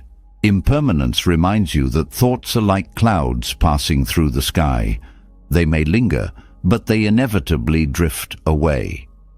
This understanding helps you step back from overthinking, allowing thoughts to come and go without clinging to them or amplifying their intensity. The act of observing a thought, rather than engaging with it, becomes easier when you internalize its temporary nature. Overthinking frequently fixates on the past or the future, replaying old mistakes or projecting fears onto what lies ahead. Impermanence disrupts this pattern by grounding you in the present moment, where thoughts are simply part of the flow of experience. The realization that the past is gone and the future has not yet arrived brings perspective. It helps you see that clinging to what cannot be changed or controlled only creates unnecessary suffering. This perspective extends to emotions, which are often closely tied to overthinking. When you feel anxious, angry, or sad, these emotions can feel endless, as if they will consume you forever. Impermanence reminds you that emotions, like thoughts, are transient. They rise, peak, and fade, following a natural rhythm. Instead of resisting or trying to suppress these feelings, you can acknowledge them with the confidence that they too will pass. The concept of impermanence also helps reduce the intensity of perfectionism, a common driver of overthinking. Perfectionism arises from the belief that outcomes must be flawless and lasting. Recognizing that all achievements, no matter how significant, are temporary, allows you to focus on the process rather than the outcome. This shift in focus reduces the pressure to overanalyze every decision or action, freeing you to engage with life more fully. Impermanence doesn't just apply to thoughts and emotions. It encompasses all aspects of life. Relationships, possessions, and even physical health are subject to change. While this reality may initially seem unsettling, it also brings a profound sense of liberation. When you accept that nothing is permanent, you stop clinging to what is beyond your control. This acceptance creates space for gratitude as you learn to appreciate moments and connections without the fear of losing them. The practice of mindfulness deepens your understanding of impermanence. By staying present and observing the flow of your thoughts and experiences, you witness change in real time. A thought that felt overwhelming a moment ago fades into the background, replaced by another. This direct experience of impermanence reinforces the idea that overthinking is a habit that can be unlearned. It also cultivates patience as you learn to sit with discomfort, knowing it will eventually pass. Visualization can be a powerful tool for embracing impermanence. Picture your thoughts as leaves floating down a river or waves breaking on the shore. These images remind you that thoughts are part of a larger flow, not fixed objects to be held onto. By associating your thoughts with movement and change, you reinforce the understanding that they are temporary and do not define you. Impermanence also offers a way to reframe failure and regret. Overthinking often latches onto past mistakes, replaying them endlessly in an attempt to rewrite history. When you view these experiences through the lens of impermanence, you see them as moments in a larger narrative, not defining chapters. This perspective allows you to learn from your mistakes without being trapped by them, fostering growth and resilience. Detachment is a natural outcome of understanding impermanence. Detachment doesn't mean indifference. It means relating to your thoughts and emotions with clarity rather than clinging or aversion. When you detach from the need to fix or control every thought, you create space for peace. This detachment is not cold or distant. It's compassionate, rooted in the knowledge that all things are part of a greater flow. Impermanence also encourages you to let go of the need for certainty. Overthinking often stems from a desire to predict or control the future, which is inherently uncertain. Accepting that change is constant allows you to approach uncertainty with curiosity rather than fear. This shift in mindset reduces the mental strain of overanalyzing potential outcomes, replacing it with a sense of openness and trust in the unfolding of life. The teachings of impermanence are not just intellectual, they are deeply experiential. Practices like meditation and mindful breathing help you embody this understanding as you observe the constant rhythm of your breath and the subtle shifts in your body. These practices anchor you in the present, where impermanence is not an abstract concept, but a lived reality. Each breath becomes a reminder that life is a series of moments, each one passing into the next. Embracing impermanence also deepens your capacity for gratitude. When you recognize that every moment is fleeting, you become more present and appreciative of what is here now. This gratitude shifts your focus from what is lacking to what is abundant, reducing the tendency to overthink problems or shortcomings. Gratitude, rooted in impermanence, is not superficial. It is a profound acknowledgement of the preciousness of each moment. Impermanence teaches you to approach life with flexibility. Overthinking often arises from rigid expectations: how things should be, how people should act, how plans should unfold.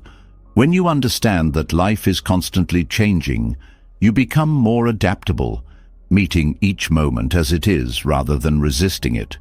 This adaptability reduces the mental friction that fuels overthinking and creates a sense of ease. Impermanence fosters a deeper connection to the present. When you accept that nothing is permanent, you stop chasing after the future or clinging to the past.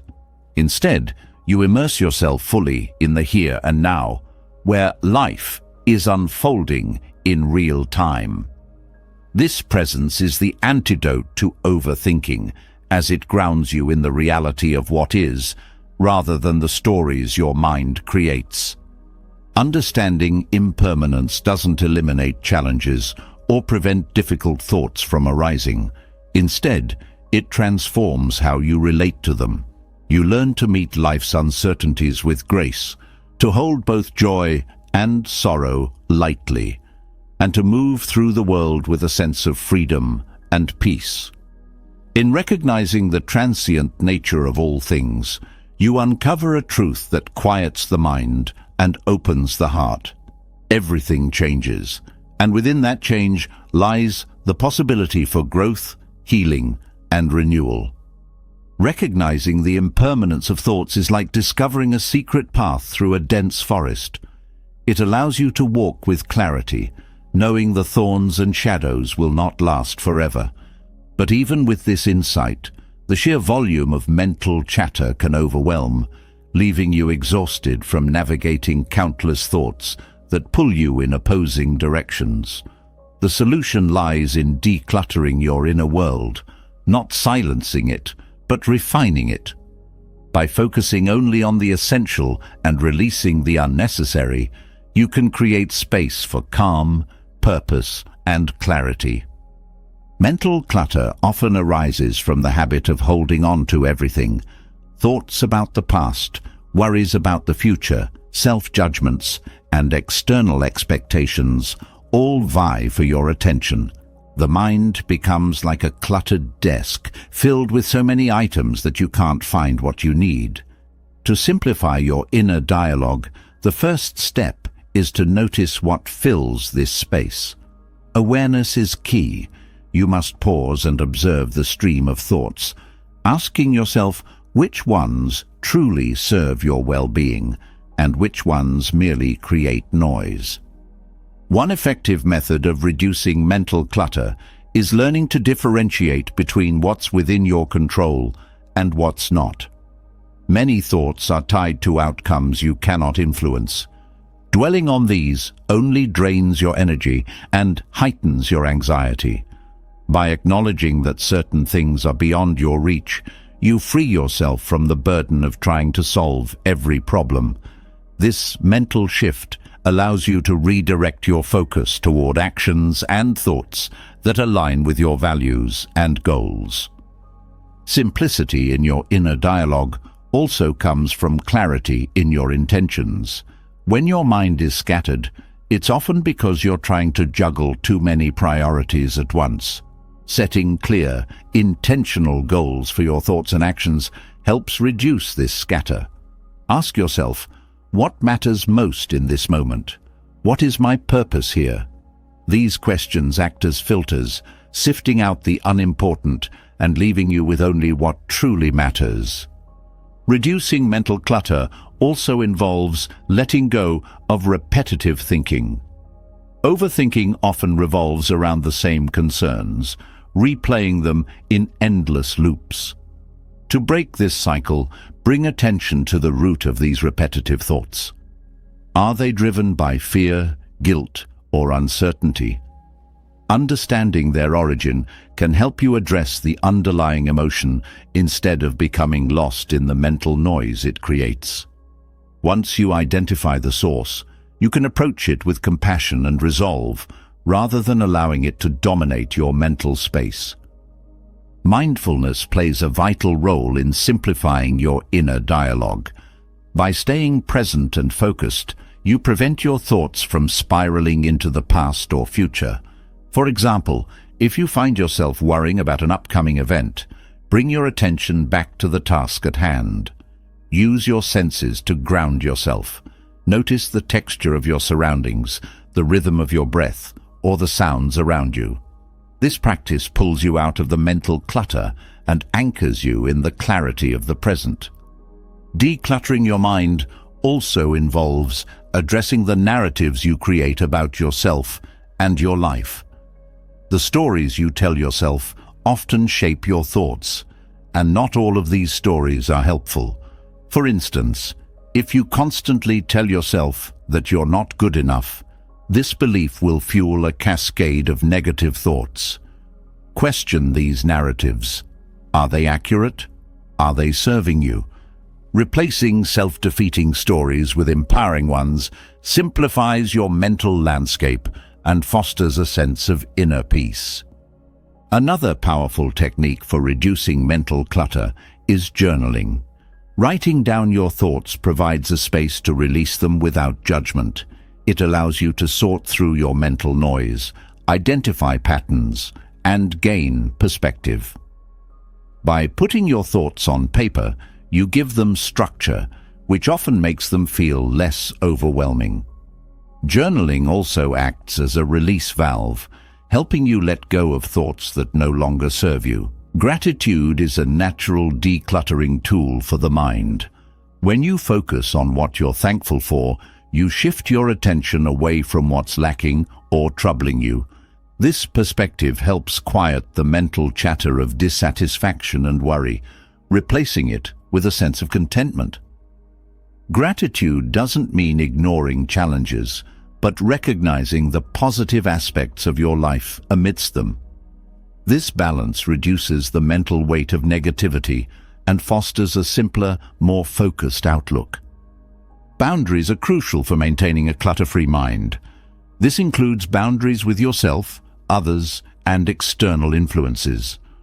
Overcommitting or taking on responsibilities that don't align with your priorities adds unnecessary noise to your inner dialogue. Learning to say no, delegate, or step back from obligations that don't serve your well-being creates mental space for what truly matters. These boundaries act as a protective filter, allowing only the most meaningful thoughts and tasks to occupy your mind.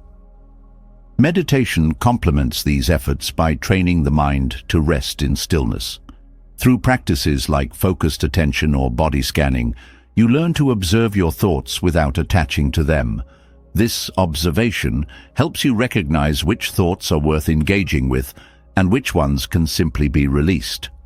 Over time, meditation rewires your mind to prioritize calm and clarity, making mental clutter less likely to accumulate. Letting go of comparison is another vital step in simplifying your inner dialogue. Comparing yourself to others fuels thoughts of inadequacy and envy, which serve no constructive purpose.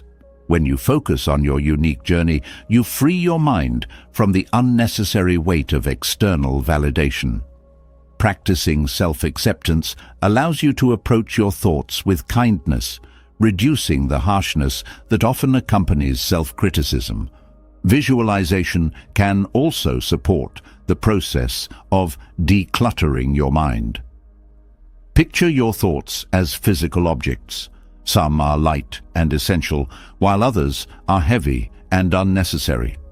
As you focus on your breath, imagine setting down the heavy objects one by one until only the light and meaningful ones remain.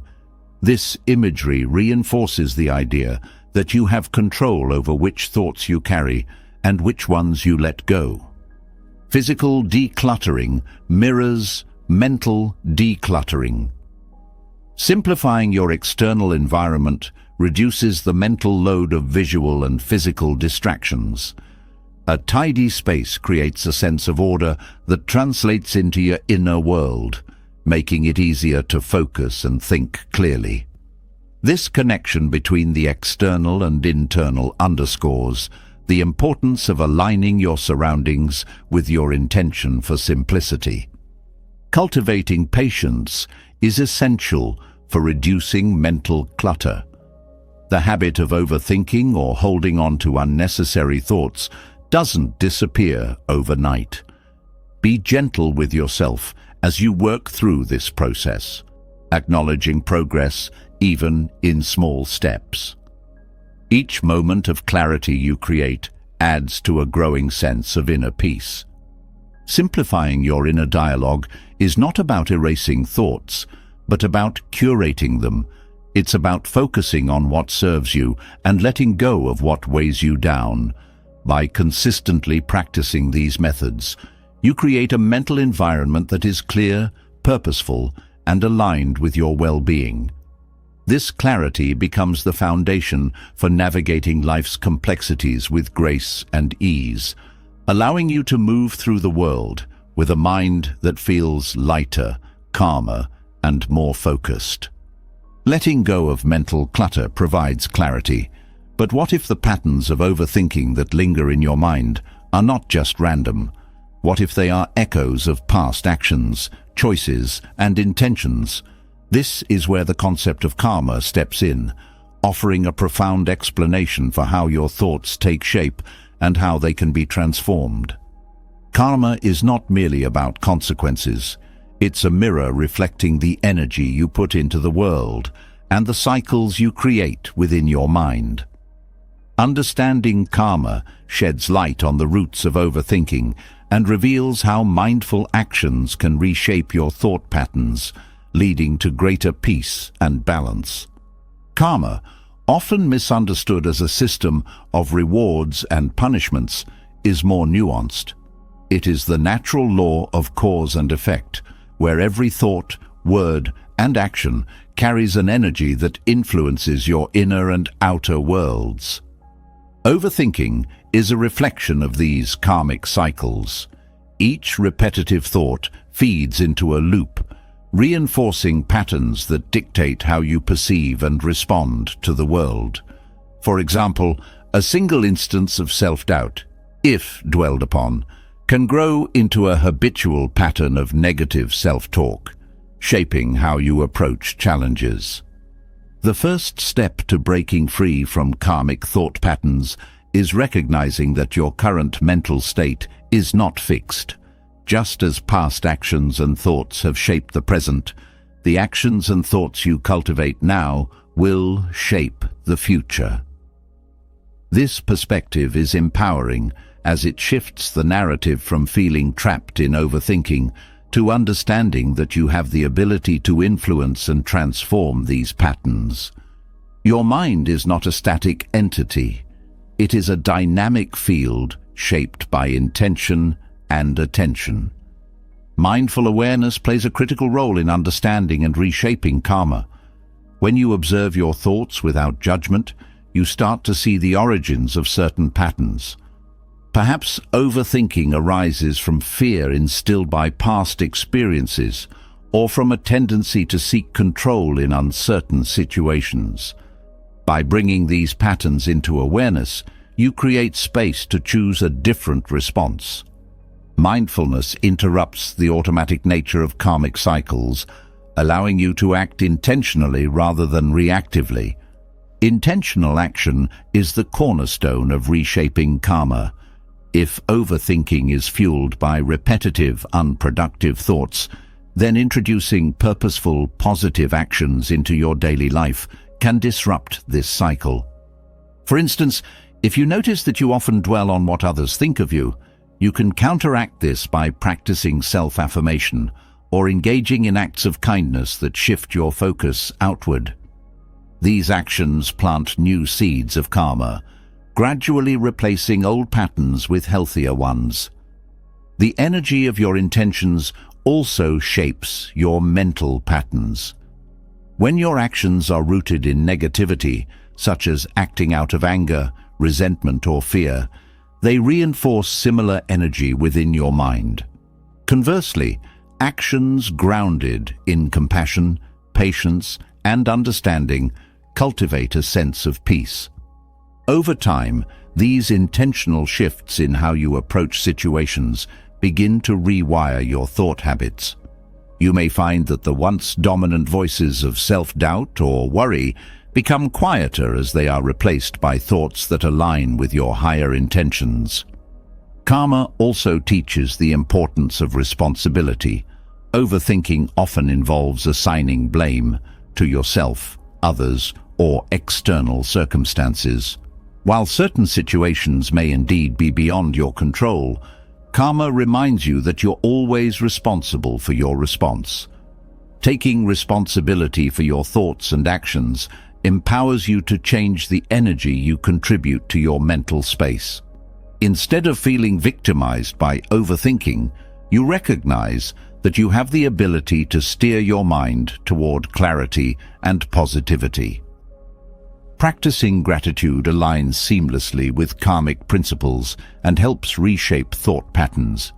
Gratitude shifts your focus from lack to abundance, breaking the cycle of overthinking fueled by dissatisfaction or longing.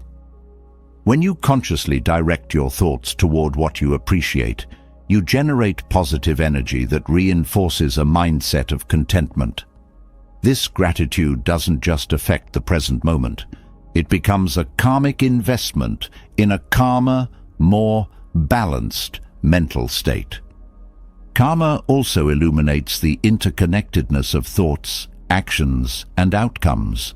Overthinking often feels isolating, as if you are trapped alone in a maze of thoughts. But understanding karma reveals that your mental energy is part of a larger web.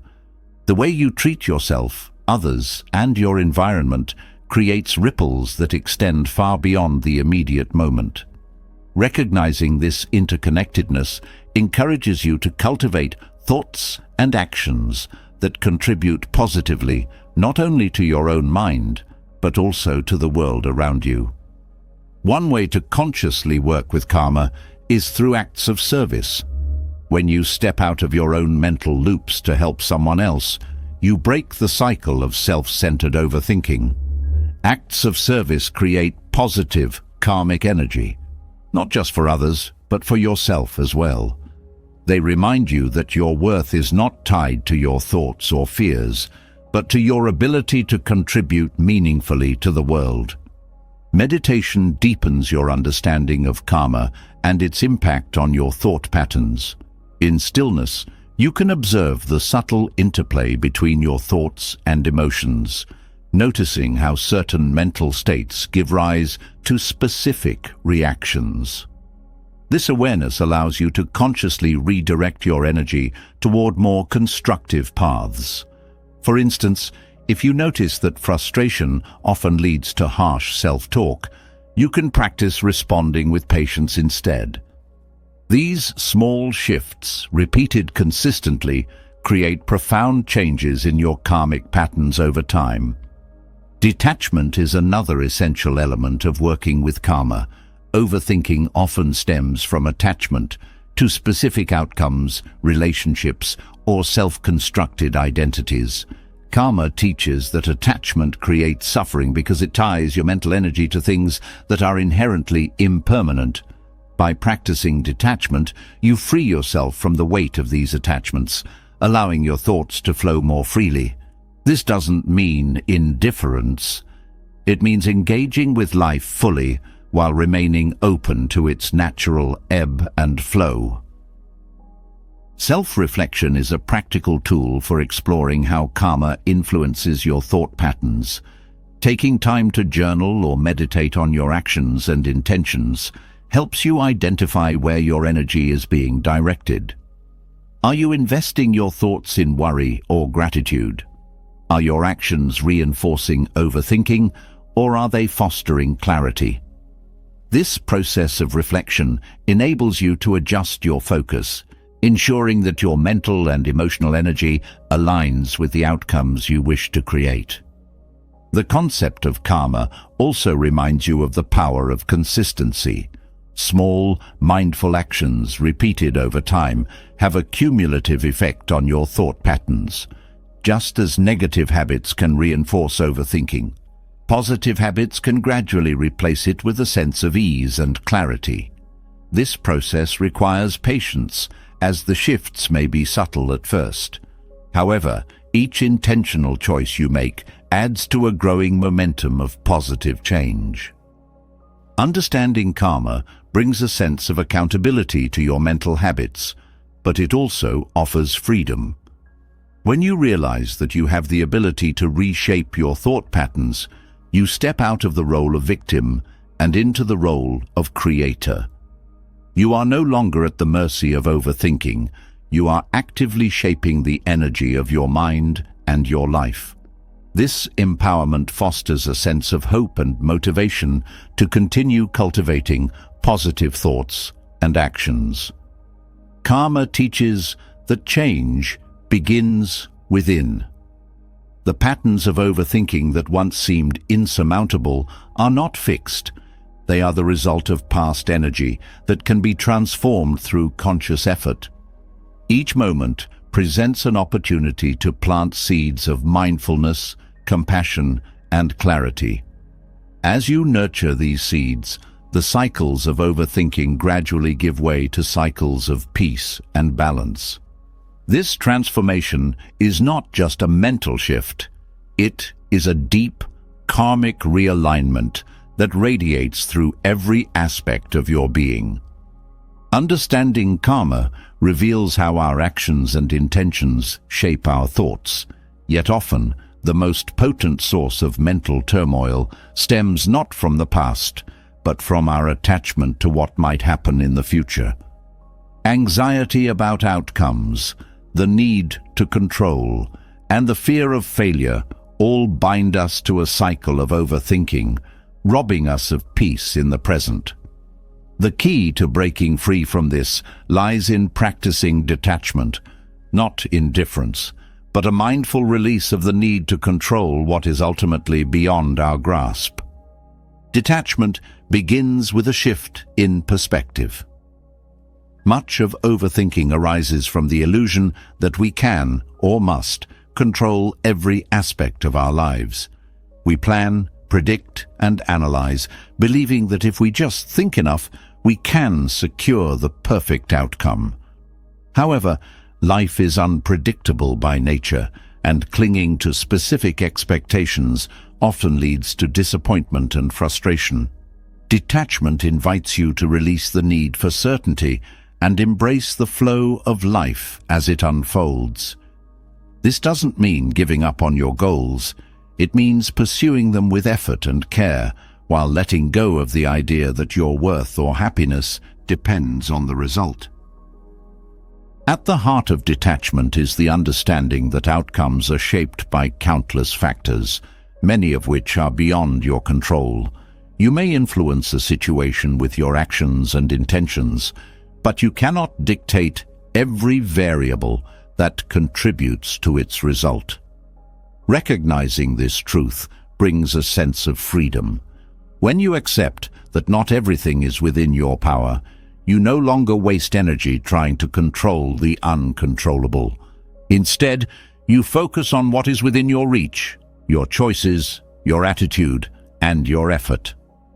Practicing detachment requires cultivating a sense of trust. Trust in yourself, in the process, and in the natural rhythm of life. Anxiety about the future often stems from a lack of trust, a belief that things will go wrong unless you micromanage every detail. Detachment asks you to let go of this fear and trust that, even if things don't unfold as you hope, you have the resilience and wisdom to adapt. Trusting yourself means knowing that your value is not tied to any single outcome, and trusting life means embracing its inherent unpredictability with grace. Detachment also involves redefining success. When your sense of accomplishment is tied solely to external outcomes, you set yourself up for a cycle of overthinking and dissatisfaction. True success lies in the effort you put forth, not in the result. By focusing on the process rather than the end goal, you shift your attention to what truly matters: your growth, learning, and integrity. This shift not only reduces anxiety about the future, but also allows you to find fulfillment in the present moment, regardless of the outcome. Mindfulness plays a crucial role in practicing detachment. The mind often races into the future, constructing scenarios and feeding fears about what might happen. Mindfulness anchors you in the present, reminding you that the future exists only as a projection of your thoughts. By bringing your focus back to the here and now, you quiet the mental noise of overthinking and create space for clarity. With this clarity, you can approach the future with intention rather than fear. One way to cultivate detachment is by recognizing the impermanence of outcomes. No result, whether success or failure, lasts forever. Achievements fade, setbacks heal, and life moves forward.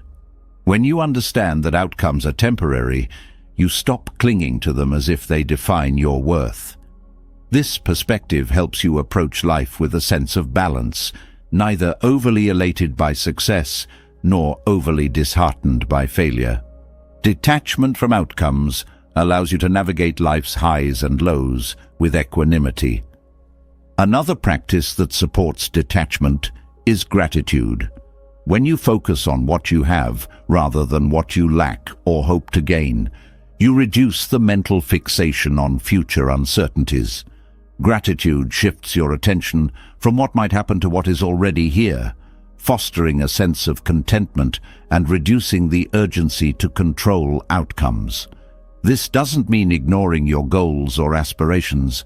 It means approaching them from a place of abundance rather than scarcity. Detachment also requires letting go of the ego's need for validation. Overthinking about the future often stems from a desire to prove yourself, to others, to society, or even to yourself. This need for external validation binds you to specific outcomes as you view them as evidence of your worth. Practicing detachment means recognizing that your value is intrinsic and does not depend on what you achieve or how others perceive you. This realization liberates you from the pressure to overthink every decision or scenario. A key element of detachment is acceptance. Acceptance doesn't mean resignation. It means acknowledging reality as it is, without resistance or denial. When you accept that life is uncertain and outcomes are not guaranteed, you free yourself from the mental struggle of trying to force things to go your way. Acceptance creates a sense of peace, allowing you to engage with life fully without being weighed down by fear of the future. Intentional actions align with the practice of detachment. When you act with mindfulness and purpose, you invest your energy in the present rather than the outcome. For example, if you're preparing for a presentation, focus on doing your best to communicate effectively rather than fixating on how others might respond. This approach not only reduces anxiety, but also enhances your performance, as your attention is directed toward the task at hand rather than the pressure of future results. Detachment is further supported by self-compassion. Overthinking about the future often involves harsh self-criticism, as you anticipate what could go wrong and blame yourself for potential failures. Self-compassion reminds you that mistakes and setbacks are part of being human. By treating yourself with kindness and understanding, you soften the intensity of overthinking and create a mental space where detachment can flourish. Visualization can help reinforce the practice of detachment. Picture your goals and aspirations as seeds you plant in a garden. You water them, provide sunlight, and tend to the soil, but you cannot control how quickly they grow or the exact shape they will take. This imagery reminds you that while your efforts are essential, the outcome is shaped by many factors beyond your control. By focusing on nurturing the process, you let go of the need to control the result. Detachment is not about apathy or lack of care. It is about engaging with life fully while releasing the need to cling to specific outcomes. This balance allows you to move through the world with a sense of freedom and resilience. You remain committed to your goals and values, but are not defined or confined by the results. Detachment empowers you to live with purpose and intention, unburdened by the weight of overthinking the future. Through detachment, you learn to meet life's uncertainties with openness and grace. You discover that true freedom comes not from controlling the outcome, but from embracing the journey. This practice transforms anxiety into trust, fear into acceptance, and overthinking into clarity, allowing you to experience the richness of life in every moment. Letting go of attachment to outcomes offers a profound freedom, a way to engage with life wholeheartedly while releasing the need to control every detail. Yet, as the mind learns to let go of its fixation on the future, a question arises. What can take its place? The answer lies in gratitude. Gratitude is not just a fleeting feeling, but a practice that redirects your energy from what is lacking to what is present. It quiets the overactive mind by anchoring it in appreciation, creating a sense of peace that displaces worry and mental clutter. Gratitude shifts your mental focus from problems to blessings. The overactive mind thrives on identifying what's missing, what could go wrong, or what hasn't been achieved. Gratitude interrupts this pattern by drawing your attention to what is already good and whole in your life.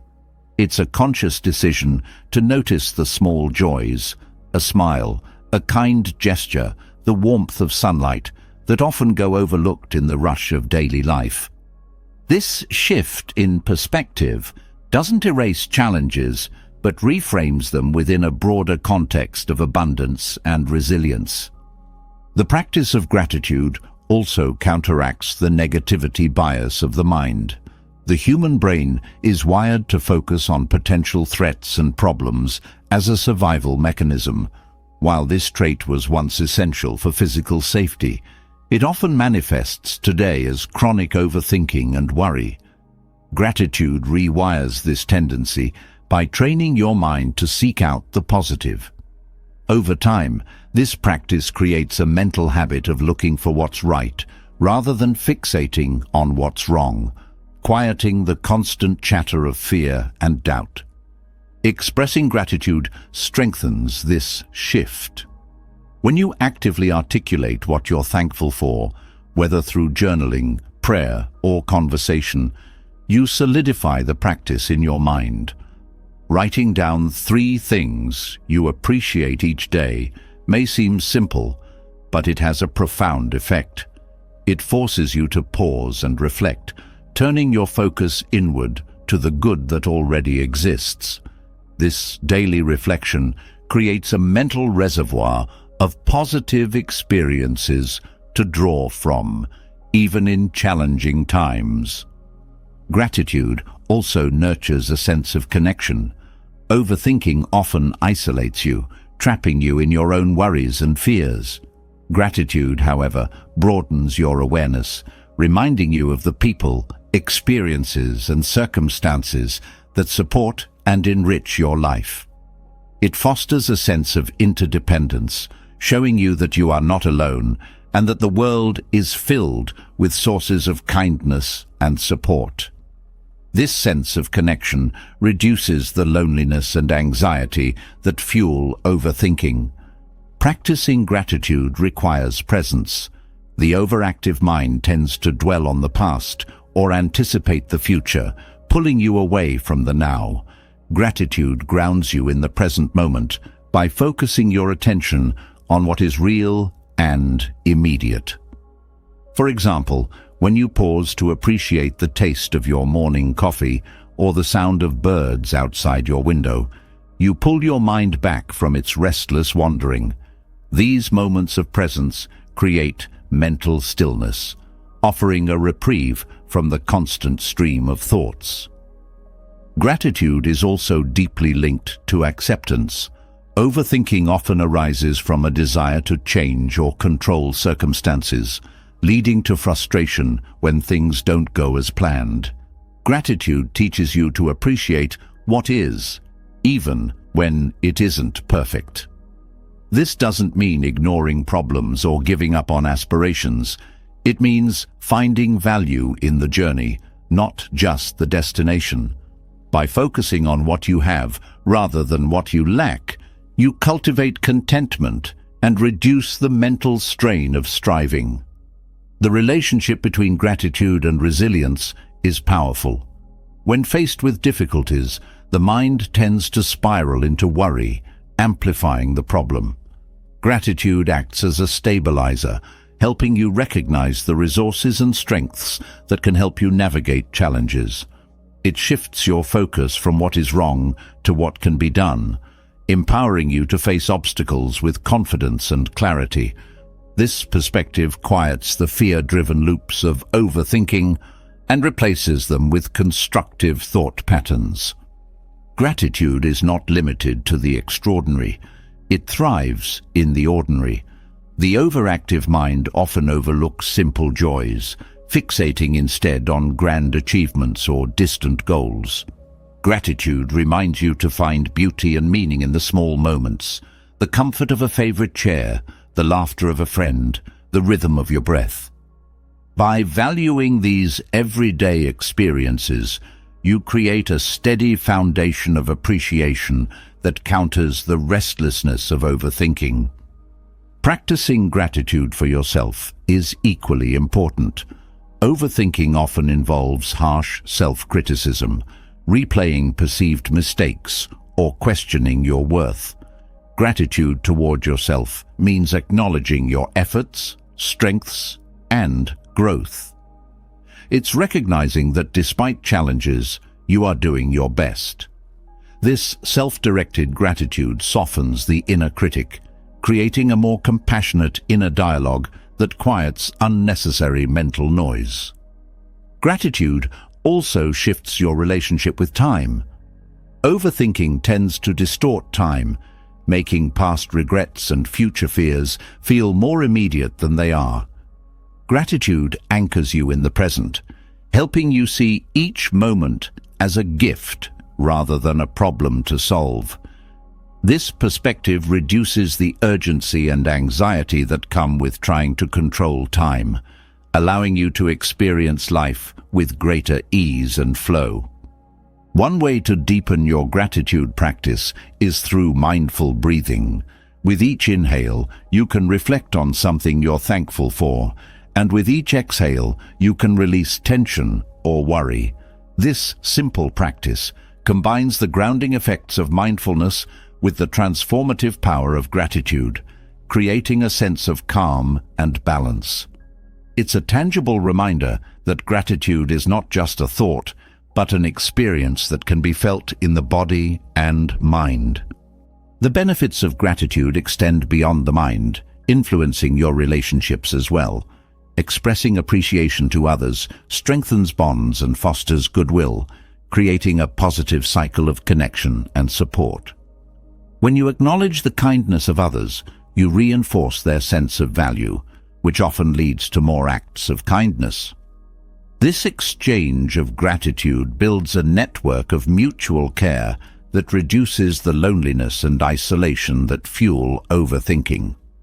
Gratitude also encourages simplicity. The overactive mind often complicates life by seeking more success, more validation, more control. Gratitude reminds you that less can be more.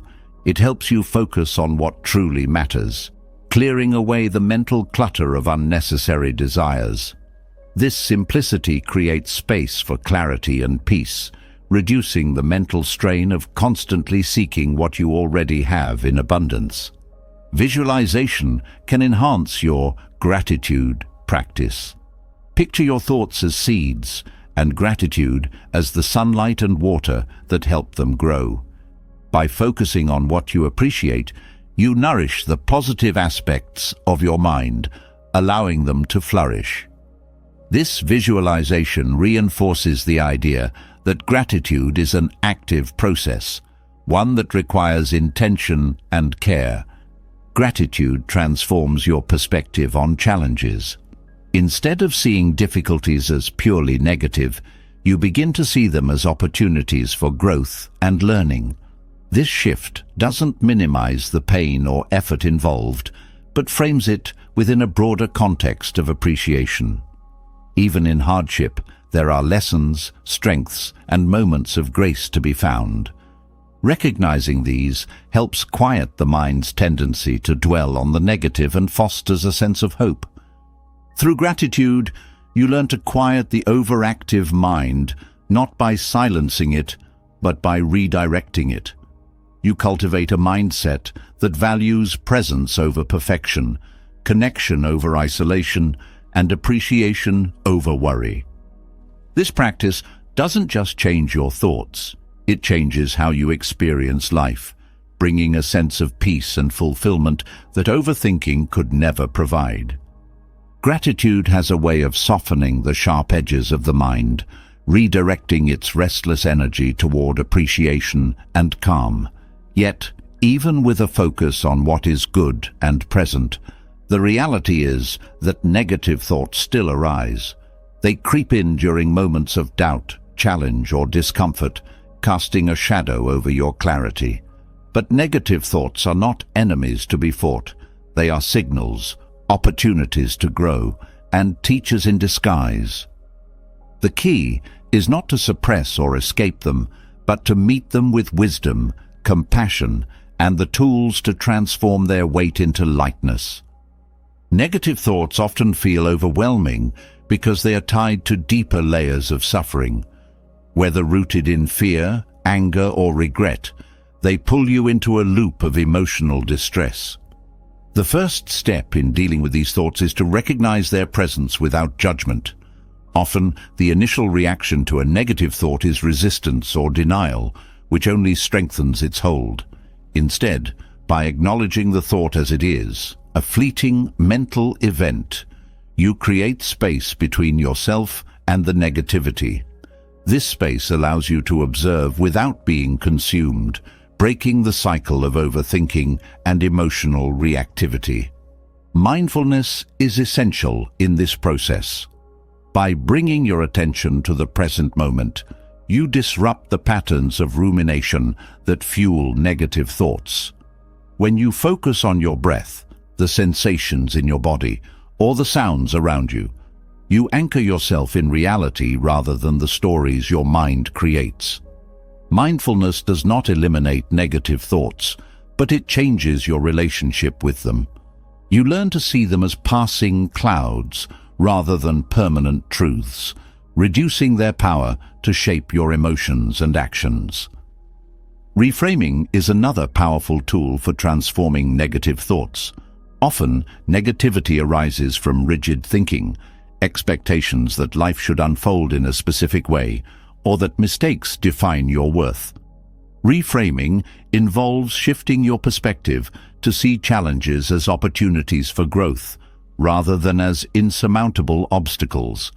For example, a thought like, "I failed and now everything is ruined," can be reframed as, "This experience taught me what doesn't work and how I can improve." This subtle shift in language alters the emotional weight of the thought, making it less daunting and more constructive. Self-compassion is critical when dealing with negative thoughts. The inner critic, which often amplifies negativity, thrives on harsh self-judgment. Practicing self-compassion means treating yourself with the same kindness and understanding you would offer a close friend. Instead of berating yourself for having negative thoughts, acknowledge that they are a natural part of the human experience. Speak to yourself with gentleness, reminding yourself that it's okay to struggle and that you have the strength to navigate these moments. This practice softens the harshness of negativity, creating a mental environment where growth can take root. The Buddhist concept of dukkha, or suffering, provides a framework for understanding negative thoughts. Suffering is an inherent part of life, but it is not fixed or inescapable. Negative thoughts are a form of mental suffering, and their intensity often arises from attachment to ideals, identities, or desires that feel threatened. By practicing non-attachment, you release the hold these thoughts have over you. This doesn't mean ignoring your feelings or dismissing your struggles.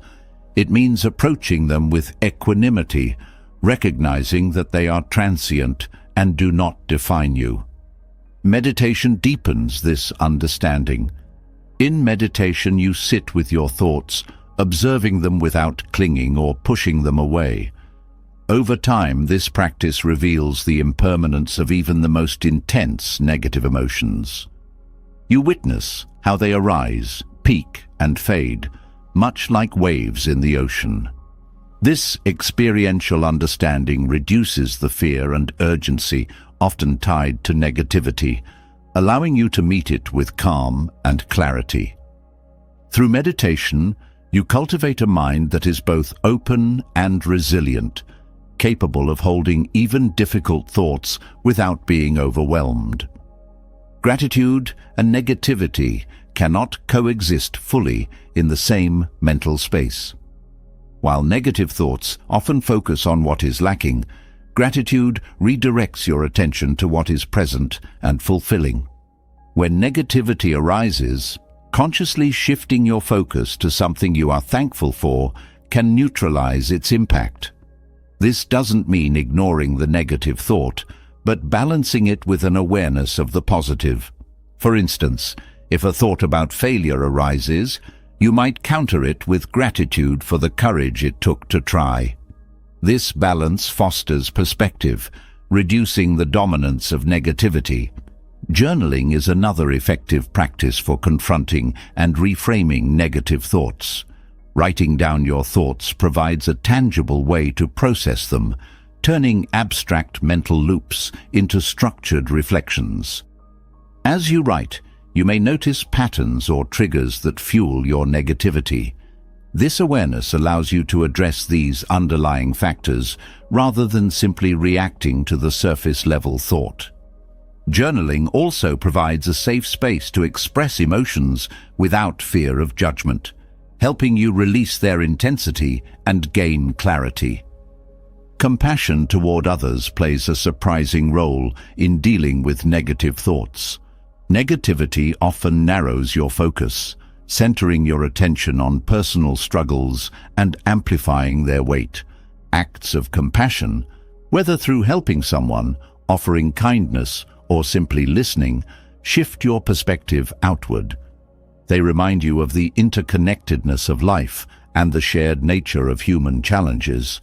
This outward focus reduces the intensity of self-directed negativity, creating a sense of purpose and connection that uplifts your mind. Visualization can further support the transformation of negative thoughts. Picture the thought as a dark stone, heavy and burdensome. With each breath, imagine light filling the stone, softening its edges and making it lighter. Over time, it dissolves into the air, leaving behind a sense of release. This imagery reinforces the idea that negativity is not permanent and that you have the power to transform its energy into something more constructive. Engaging in meaningful activities also quiets negative thoughts. Overthinking often thrives in idle moments, where the mind has space to dwell on fears or regrets. By immersing yourself in activities that align with your values or bring you joy, you redirect your mental energy towards something fulfilling. Whether it's creating art, spending time in nature, or engaging in a hobby, these moments of engagement create mental clarity and reduce the grip of negativity. Detachment from outcomes plays a significant role in transforming negative thoughts. Many negative patterns arise from the fear of failure or disappointment. When you detach from the need for specific results, you free yourself from this fear. Instead, you focus on the effort and intention behind your actions, recognizing that the journey holds value regardless of the outcome. This mindset reduces the pressure to overanalyze and diminishes the mental space negativity occupies. Patience is essential in this process. Negative thought patterns do not change overnight. They are habits that have been reinforced over time. Meeting them with patience means allowing yourself the space to grow and acknowledging that transformation is a gradual journey. Each small step you take, whether through mindfulness, reframing, or self-compassion, adds to a cumulative shift in your mental landscape.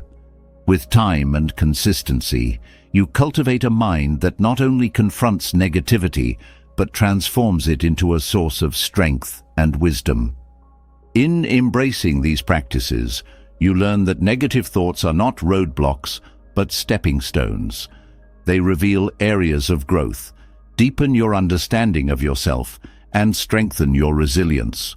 Through mindfulness, compassion, and intentional action, you turn the weight of negativity into a foundation for peace and self-awareness, quieting the overactive mind and allowing space for clarity and light. Negative thoughts, though challenging, can be transformed into opportunities for growth, teaching resilience and compassion when approached with mindfulness. Yet, to maintain this mental clarity and prevent the cycle of overthinking from re-establishing itself, a structured approach is essential. This is where the Eightfold Path serves as a guiding framework. Rooted in wisdom, ethical conduct, and mental discipline, it provides a comprehensive method to reduce mental clutter and foster lasting peace. The Eightfold Path begins with right understanding, the foundation for mental clarity.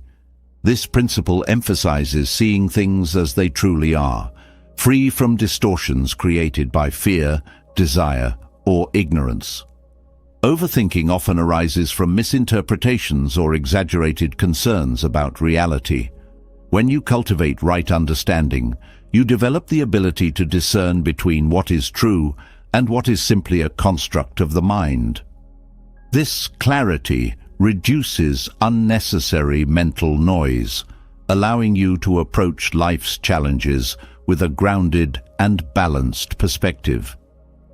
Right intention follows, shaping your mental energy toward harmony and away from destructive patterns. Intentions rooted in goodwill, compassion, and letting go prevent the mind from falling into cycles of negativity or obsession. For example, an intention to act with kindness redirects mental energy from blame or judgment toward understanding and connection. This shift in focus quiets overthinking by aligning your thoughts with constructive purposes, giving the mind a clear and positive direction. Right speech emphasizes mindfulness in communication, which directly impacts the mental dialogue you maintain within yourself. The practice of right speech involves speaking truthfully, kindly, and purposefully, avoiding harmful words. Internally, this translates to replacing harsh self-criticism with encouraging and truthful thoughts. Overthinking often thrives on a stream of negative self-talk, but when your inner dialogue reflects the principles of right speech, It fosters a sense of peace and self-respect. Right action focuses on ethical behavior, reminding you to act in ways that align with your values and contribute to the well-being of others. Overthinking frequently stems from guilt or regret over past actions. But when your actions are guided by integrity, you reduce the mental strain caused by conflicting thoughts or remorse. Acting with intention and care creates a sense of inner stability, helping to quiet the restless mind and replace overthinking with purposeful focus. Right livelihood emphasizes earning a living in ways that do not harm others or compromise your principles. A misaligned livelihood can lead to internal conflict, as your actions may clash with your values. This dissonance fuels overthinking, as the mind grapples with unresolved ethical concerns.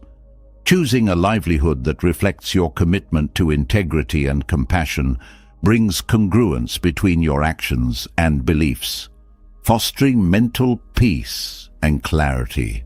Right effort is about directing your energy wisely, ensuring that your mental focus supports growth rather than perpetuating harm. Overthinking often wastes mental energy on repetitive, unproductive thoughts. Right effort encourages you to abandon harmful thought patterns while cultivating those that promote well-being.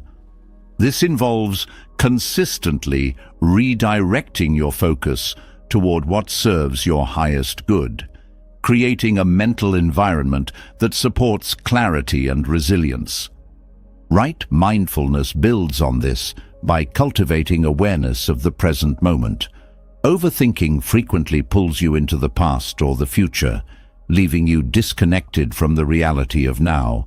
Mindfulness brings you back to the present, helping you notice your thoughts and emotions without becoming entangled in them. This practice teaches you to observe your mental processes with curiosity and detachment, reducing the power of overthinking and promoting a state of inner calm. Right concentration refines this awareness further, training the mind to maintain focus and stability. Overthinking thrives on a scattered mind, jumping from one worry to another. Right concentration helps you develop the mental discipline to remain centered on what truly matters, filtering out distractions and unnecessary concerns. This focused attention enhances your ability to engage with life meaningfully, free from the mental clutter that fuels anxiety and doubt. Each element of the Eightfold Path reinforces the others, creating a holistic approach to reducing overthinking and cultivating mental clarity. For example, right understanding informs right intention, which in turn shapes your speech, actions, and livelihood. As your external actions align with these principles, your internal mental processes become more harmonious, reducing the internal conflict that often leads to overthinking. The interconnectedness of the Eightfold Path also fosters balance. Overthinking often arises from extremes, excessive control, perfectionism, or avoidance. The path encourages a middle way, helping you navigate life with equilibrium. This balance prevents the mind from becoming overly fixated on any single aspect of experience, allowing you to approach life's challenges with flexibility and grace. The practice of the Eightfold Path also strengthens self-awareness.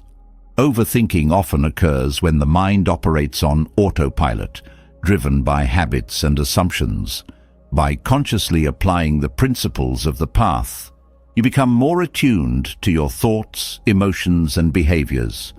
This awareness allows you to identify and interrupt patterns of overthinking, replacing them with intentional and constructive mental habits. Compassion is a recurring theme throughout the path, offering a powerful antidote to the self-critical tendencies of overthinking. Right intention, speech, and action all emphasize compassion toward yourself and others. This practice creates a mental atmosphere of kindness, where overthinking is less likely to thrive. Compassion softens the intensity of negative thoughts, reminding you that imperfection is part of the human experience and that growth often emerges from mistakes. The Eightfold Path also emphasizes the importance of consistency. Overthinking often arises from a sense of urgency or the need for immediate answers. The path teaches that clarity and peace are cultivated over time through steady and deliberate practice. Each small step you take in aligning your thoughts and actions with these principles contributes to a gradual transformation of your mental landscape, replacing restlessness with calm. Engaging with the path fosters a sense of purpose. Overthinking often leaves the mind feeling scattered and directionless as it fixates on problems without clear solutions. The path provides a framework that channels your mental energy toward meaningful goals, creating a sense of alignment and intention. This sense of purpose quiets the noise of overthinking, allowing you to focus on what truly matters. The path also deepens your connection to the present moment.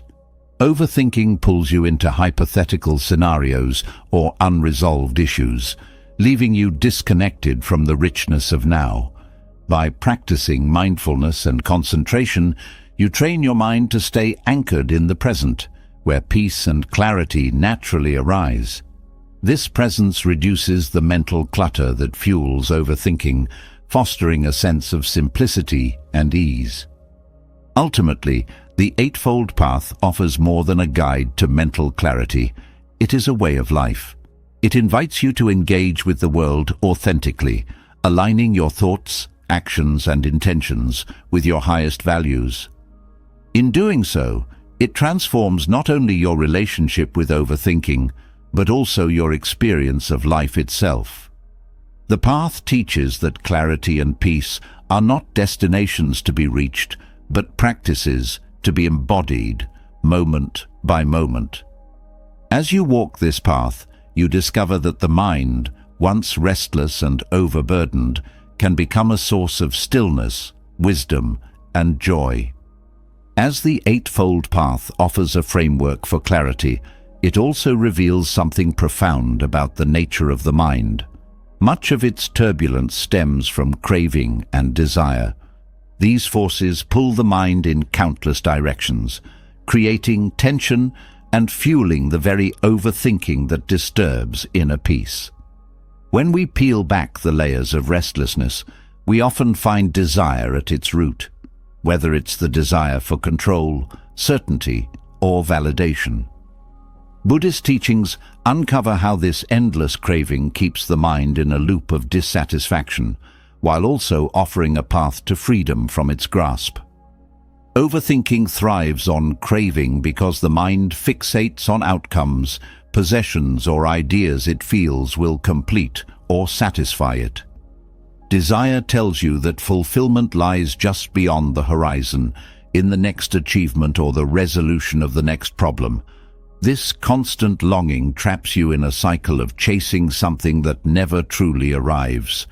Instead of enjoying what is present, the mind becomes consumed with what it lacks, creating a fertile ground for worry and analysis to spiral out of control. Craving operates on the illusion that obtaining what you want will lead to lasting happiness. Whether it's the perfect relationship, a career milestone, or even external approval, the mind latches onto the idea that these things will fill an internal void. However, as Buddhism teaches, craving is insatiable. Achieving one desire often leads to the birth of another, perpetuating a cycle of yearning.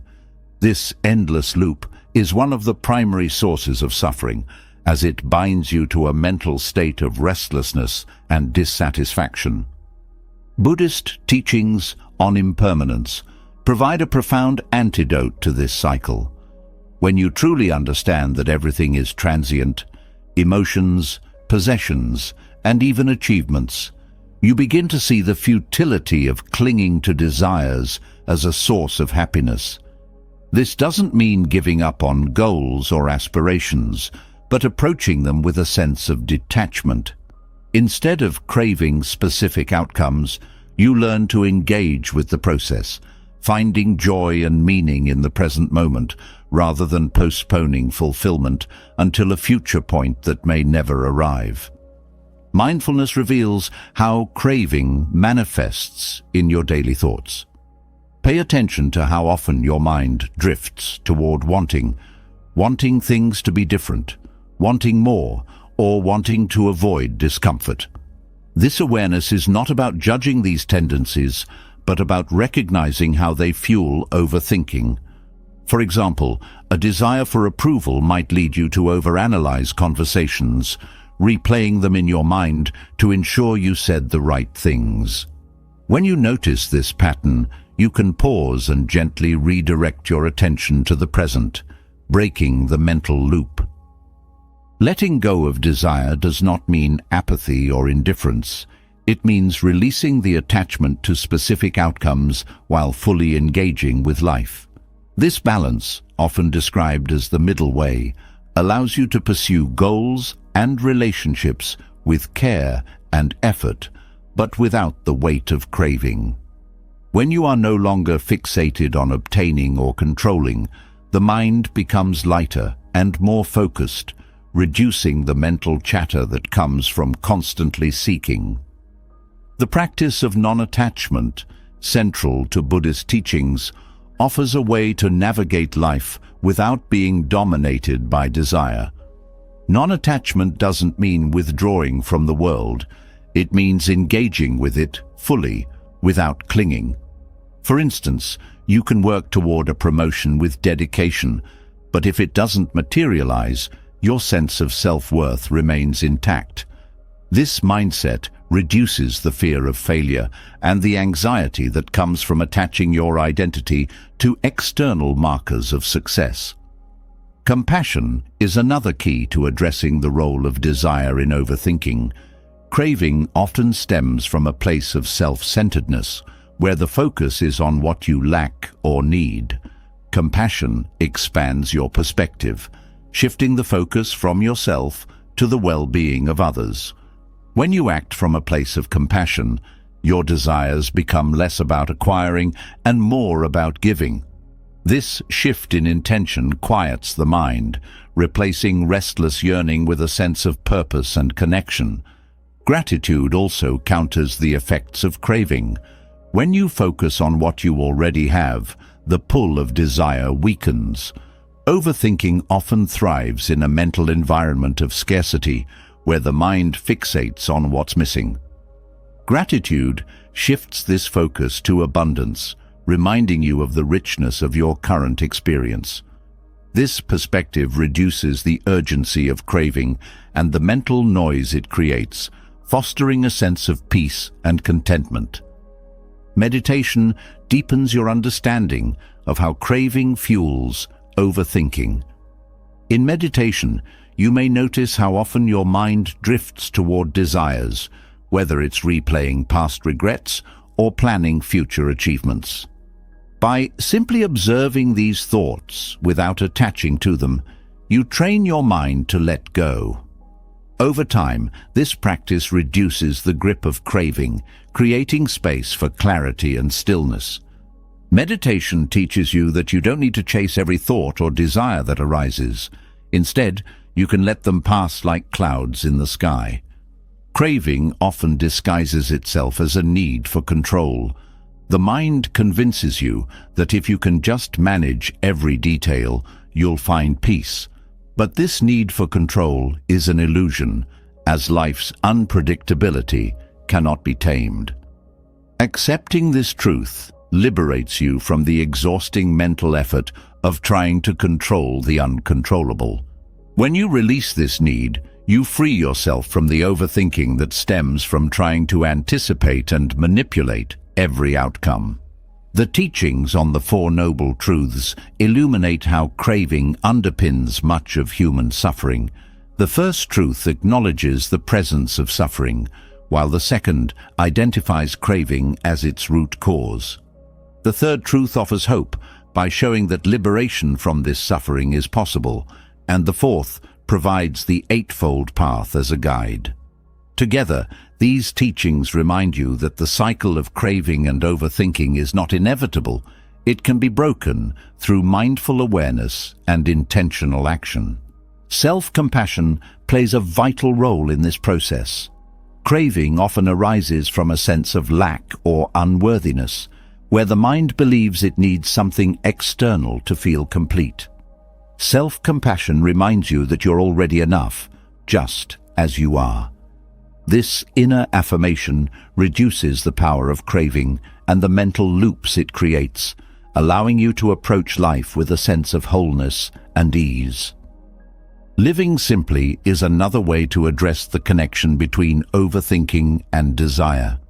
The more you accumulate, whether it's possessions, ambitions, or expectations, the more mental energy is required to maintain and protect them. Simplicity reduces this burden, creating a mental space where clarity and peace can flourish.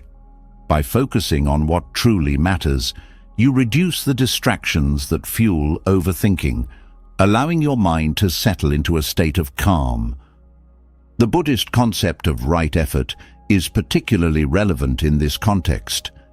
It teaches you to direct your energy toward thoughts and actions that align with your values and well-being, rather than wasting it on craving and overthinking. This principle encourages you to cultivate positive mental states while letting go of those that lead to dissatisfaction. Right effort transforms the mind from a source of restlessness to a tool for growth and peace. As you integrate these practices, you begin to see that craving is not an enemy, but a teacher. It reveals where your attachments lie and where growth is needed. By approaching it with mindfulness, compassion, and the tools offered by Buddhist teachings, you transform the energy of craving into a source of insight and strength. This transformation quiets the overthinking mind, allowing you to live with greater clarity, balance, and joy. As the exploration of craving and its impact on the mind concludes, a deeper understanding emerges. The mind, while often restless and tethered to desires, holds immense potential for clarity and transformation. To harness this potential, one needs tools that allow for reflection and organization of thoughts, tools that quiet the chaos and bring focus. Among these, journaling stands as a timeless practice, a bridge between the noise within and the clarity we seek. It offers a safe space to unravel tangled thoughts, confront inner conflicts, and foster mindful awareness. Journaling begins with the simple act of acknowledging what's on your mind. Overthinking often feels overwhelming because thoughts seem endless, swirling in circles without resolution. Writing them down creates a sense of order, turning abstract worries into concrete words. This act of externalizing your thoughts gives you the distance needed to examine them objectively, reducing their emotional weight and making them easier to process. The power of journaling lies in its ability to slow the mind. Overthinking often thrives on speed, with one thought leading to another in rapid succession. Writing, however, requires intention and focus.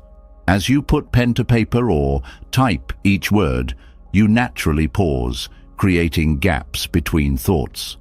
These moments of stillness allow you to see patterns and connections that might otherwise go unnoticed, offering clarity where there was once confusion.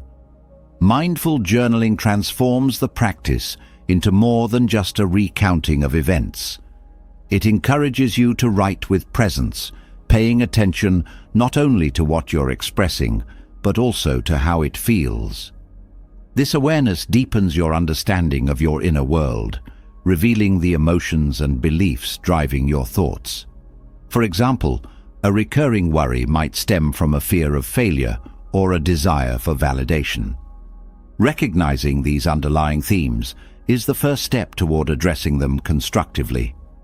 A journal also serves as a mirror, reflecting your growth over time. By revisiting past entries, you can trace the evolution of your thoughts, noticing how certain worries have faded or how you've developed new perspectives. This retrospective view reinforces the transient nature of thoughts and emotions, reminding you that even the most intense overthinking is not permanent. It also builds confidence in your ability to navigate challenges as you see evidence of your resilience and progress. Journaling fosters self-compassion by creating a judgment-free space for your thoughts. Overthinking often involves harsh self-criticism, where you replay mistakes or anticipate negative outcomes. A journal allows you to express these thoughts without fear of judgment, creating a space where you can process them without amplifying their intensity. Writing about your struggles with kindness and understanding can soften the inner critic, replacing self-judgment with self-support. The act of writing also enhances problem-solving. When thoughts remain in your mind, they can feel overwhelming and unmanageable. Writing them down breaks them into smaller, more manageable pieces, allowing you to approach challenges with clarity. For example, journaling about a difficult decision might reveal specific fears or uncertainties you hadn't identified before. Once these elements are clear, you can address them individually, reducing the mental burden and creating a path forward. Gratitude journaling is a specific practice that shifts your focus from overthinking to appreciation. By listing things you're thankful for, you redirect your attention away from what's wrong or uncertain. This practice not only quiets the overactive mind, but also cultivates a sense of abundance and contentment. Over time, it trains your mind to naturally notice and value the positive aspects of your life, reducing the tendency to dwell on negativity. Journaling can also be a tool for reframing negative thoughts. Writing allows you to challenge unhelpful beliefs and replace them with more constructive perspectives.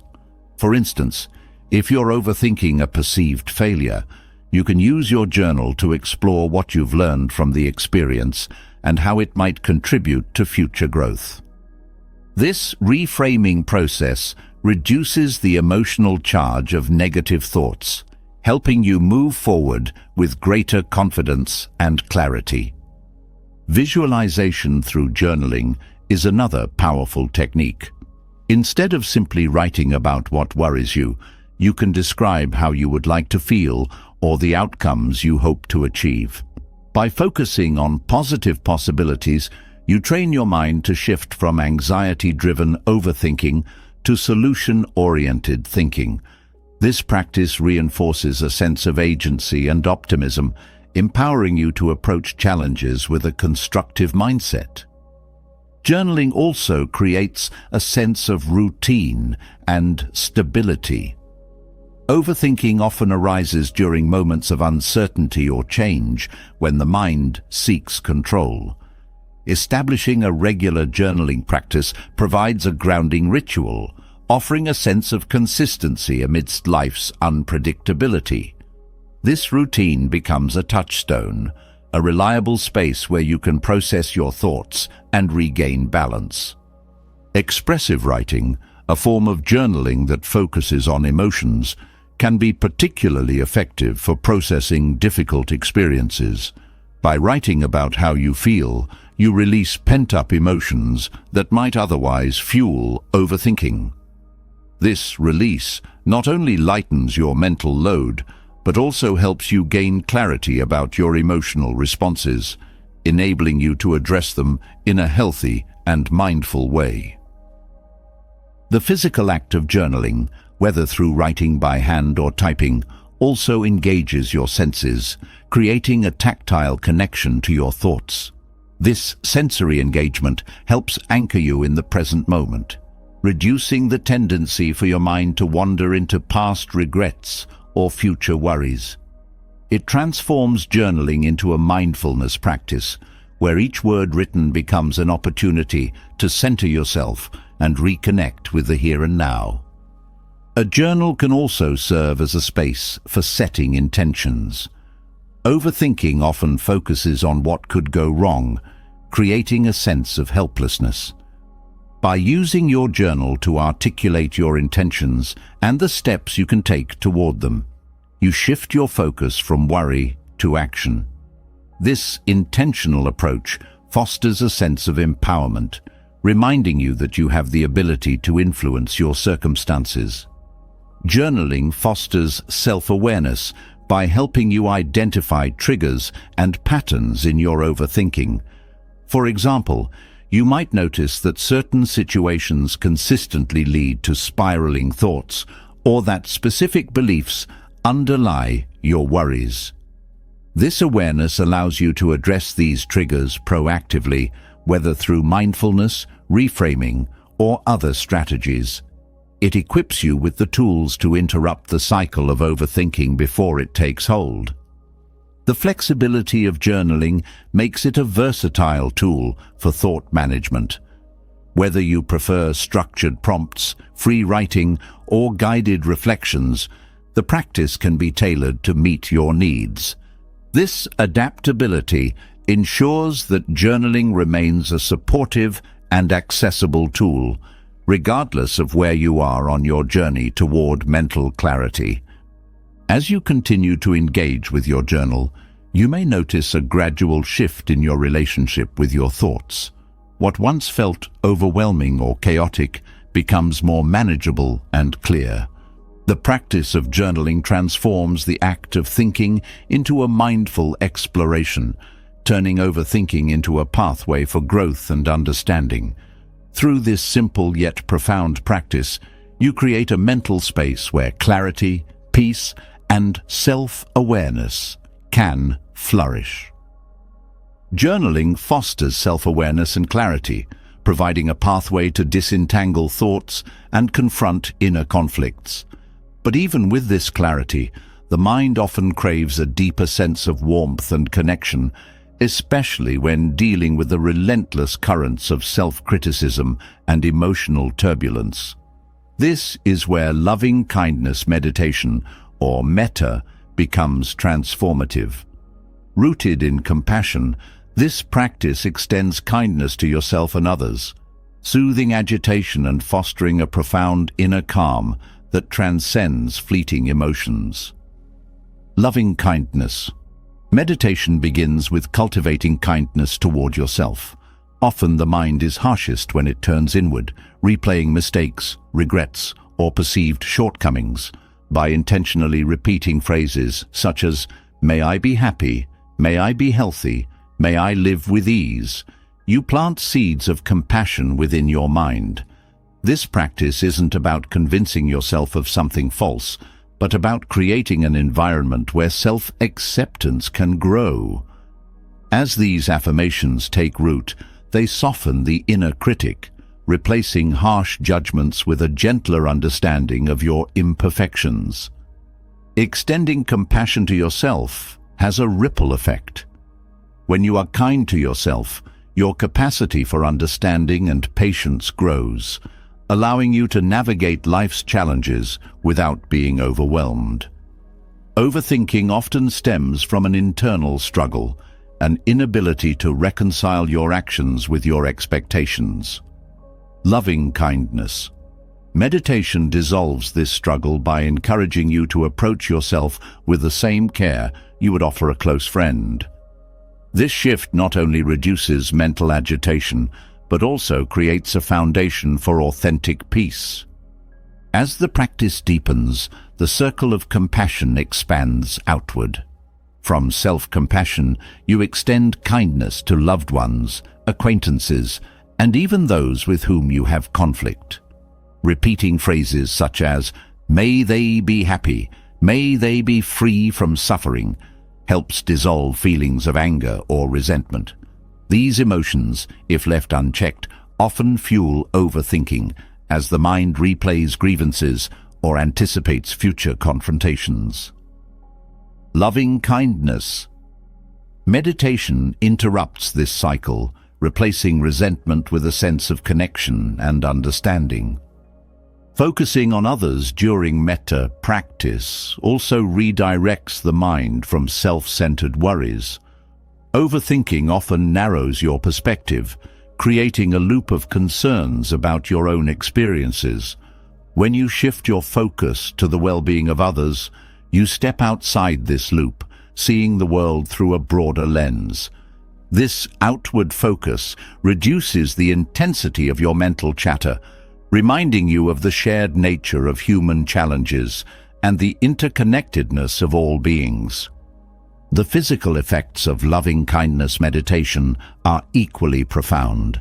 Studies have shown that regular metta practice can lower stress levels, reduce symptoms of anxiety, and even improve heart health. These benefits arise because the practice activates the parasympathetic nervous system, signaling the body to relax and release tension. This physical relaxation complements the mental calm that metta fosters, creating a holistic sense of well-being that counters the strain of overthinking. Metta meditation also reshapes your relationship with difficult emotions. Feelings of anger, jealousy, or frustration often amplify mental agitation, pulling you into cycles of overthinking. Loving kindness. Meditation doesn't suppress these emotions, but transforms them. By extending compassion to yourself and others, you shift the emotional energy from conflict to connection, allowing difficult feelings to dissolve naturally. This transformation creates a sense of emotional resilience, helping you face life's challenges with greater ease. One of the most transformative aspects of metta is its ability to foster forgiveness. Holding on to past grievances often fuels overthinking, as the mind replays scenarios in search of resolution. Loving kindness. Meditation encourages you to release this burden, offering forgiveness not only to others, but also to yourself. This act of letting go doesn't erase the past, but changes your relationship with it, freeing your mind from the weight of unresolved conflicts and creating space for peace. The simplicity of metta practice makes it accessible to anyone, regardless of experience with meditation. Whether sitting in silence or repeating phrases during a daily walk, the practice invites you to connect with your innate capacity for kindness. This accessibility ensures that metta can become a consistent part of your routine, offering a reliable tool for calming the mind and fostering inner harmony. Loving kindness. Meditation also deepens your understanding of impermanence. By focusing on the shared experiences of joy and suffering among all beings, you recognize the transient nature of emotions and situations. This understanding reduces the tendency to cling to specific outcomes or grievances, allowing you to approach life with greater flexibility and acceptance. The more you embrace this perspective, the quieter your mind becomes, as the need to control or resist fades. Metta fosters a profound sense of gratitude. As you extend kindness to others, you become more aware of the kindness you've received in return. This awareness shifts your focus from what is lacking to what is abundant in your life. Gratitude and overthinking cannot coexist. As one grows, the other naturally diminishes. Loving kindness. Meditation, therefore, becomes a practice not only of compassion, but also of appreciation, grounding you in the richness of the present moment. The practice also encourages humility. By recognizing the shared struggles and joys of all beings, you dissolve the barriers that create a sense of isolation or superiority. Overthinking often thrives in isolation, as the mind becomes consumed with its own concerns. Metta reconnects you with the human experience, reminding you that you are part of something larger. This sense of connection quiets the mind, fostering a sense of belonging and inner peace. As you continue practicing loving-kindness meditation, You may notice subtle shifts in your interactions with others.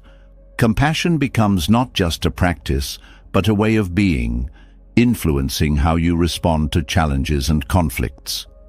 This shift reduces the mental friction that often arises in relationships, replacing it with a sense of ease and understanding. Over time, this creates a positive feedback loop, where peaceful interactions reinforce the inner calm cultivated through metta, loving kindness. Meditation also nurtures patience. Overthinking often stems from impatience as the mind seeks immediate answers or resolution. Metta teaches you to approach yourself and others with gentle persistence, recognizing that growth and healing take time.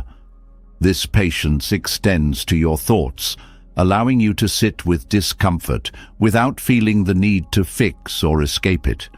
This willingness to be present with what is creates a profound sense of mental stillness.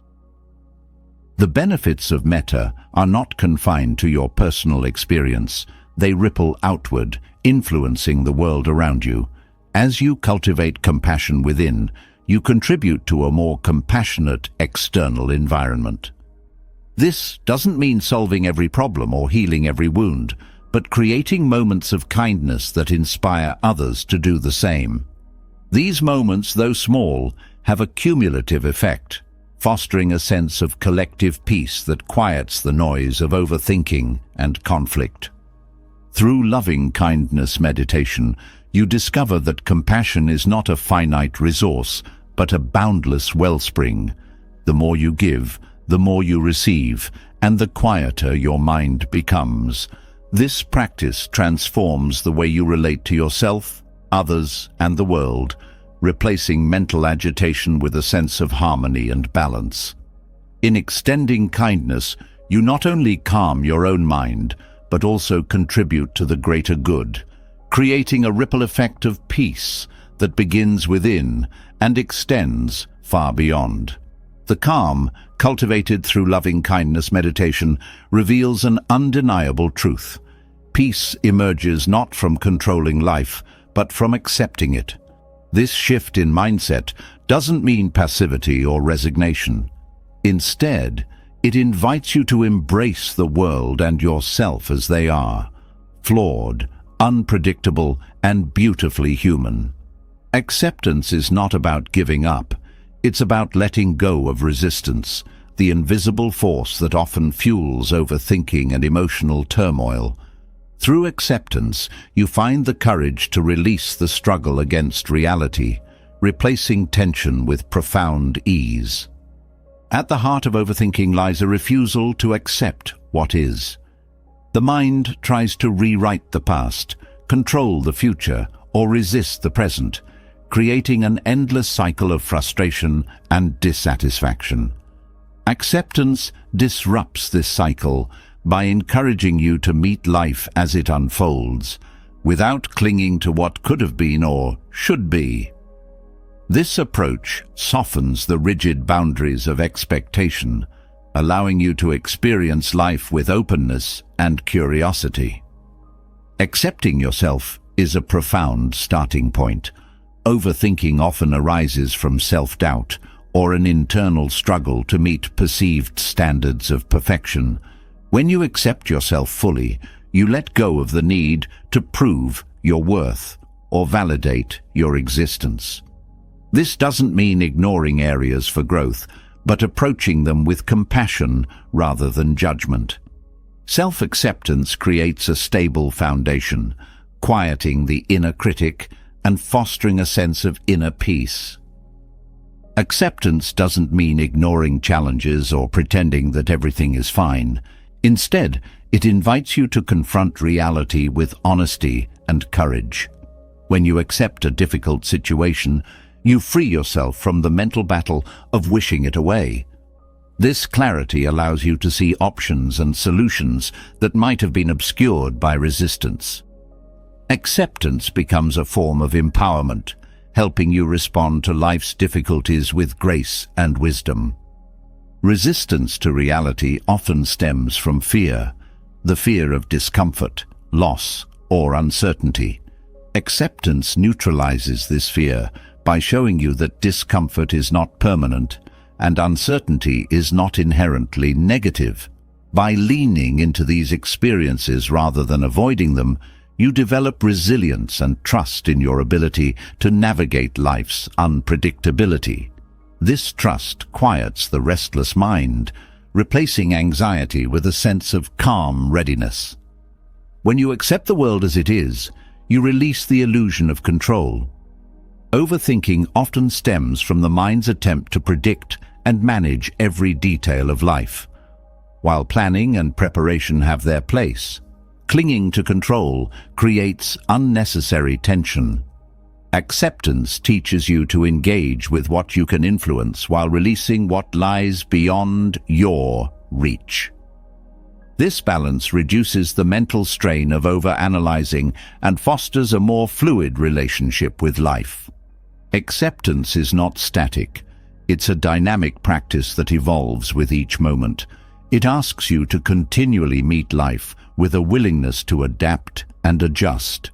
This flexibility counters the rigidity of overthinking, which often tries to impose fixed solutions on ever-changing circumstances. By staying open and adaptable, you create space for creativity and insight to emerge naturally. Embracing acceptance also strengthens your relationships. Overthinking often arises in interactions with others as the mind analyzes conversations, anticipates reactions, or dwells on misunderstandings. Acceptance encourages you to meet people as they are, without trying to change or control them. This shift fosters genuine connection, reducing the mental chatter that comes from unrealistic expectations or unspoken frustrations. Gratitude and acceptance are deeply intertwined. When you focus on what is good and present in your life, you naturally cultivate acceptance of your current circumstances. Gratitude redirects your attention from what's lacking to what's abundant, creating a mental environment where acceptance can flourish. This perspective doesn't dismiss challenges, but balances them with an appreciation for life's gifts. The practice of acceptance is closely linked to mindfulness. By staying present with your thoughts and emotions, you learn to observe them without judgment or resistance. This awareness reveals the transient nature of your experiences, helping you see that even intense feelings or thoughts will pass. This insight reduces the urgency of overthinking, replacing it with a calm acceptance of the flow of life. Letting go of the need for certainty is a key aspect of acceptance. Overthinking often thrives on the mind's desire for guaranteed outcomes, creating a cycle of worry and analysis. Acceptance reminds you that life's unpredictability is not something to fear, but to embrace. When you release the need to know or control everything, you free your mind from the weight of unnecessary concerns. Acceptance also involves acknowledging your limitations. Overthinking often arises when the mind tries to solve problems beyond its capacity or control. Recognizing your limits is not a sign of weakness, but of wisdom. It allows you to focus your energy on what truly matters, reducing the mental clutter that comes from overextending yourself. This clarity fosters a sense of peace and self-compassion. The physical practice of acceptance can be as simple as connecting with your breath. Each inhale and exhale is a reminder of life's rhythm, a cycle of taking in and letting go. By focusing on your breath, you ground yourself in the present moment, creating a sense of calm that anchors you amidst life's uncertainties. This practice reinforces the idea that acceptance is not passive, but an active engagement with reality. When you accept yourself and the world, you create a foundation for contentment. Overthinking often arises from a sense of lack or incompleteness, as the mind searches for something external to fill an internal void. Acceptance reveals that contentment is not found in acquiring more, but in appreciating what is already present. This shift in perspective quiets the restless mind, allowing you to experience life with a sense of fulfillment. Acceptance also nurtures forgiveness, both for yourself and others. Holding on to past grievances or mistakes fuels overthinking, as the mind replays scenarios in search of resolution. Forgiveness releases this burden, allowing you to move forward without the weight of resentment or regret. This release creates mental space for peace and clarity to take root. As you deepen your practice of acceptance, you may notice a sense of freedom emerging. The constraints of expectation and resistance begin to fade, replaced by a lightness that comes from aligning with life as it is. This freedom is not about escaping challenges, but embracing them with a mindset of openness and curiosity. It transforms overthinking into a pathway for growth and self-discovery. The joy of letting be is not confined to grand gestures or profound realizations.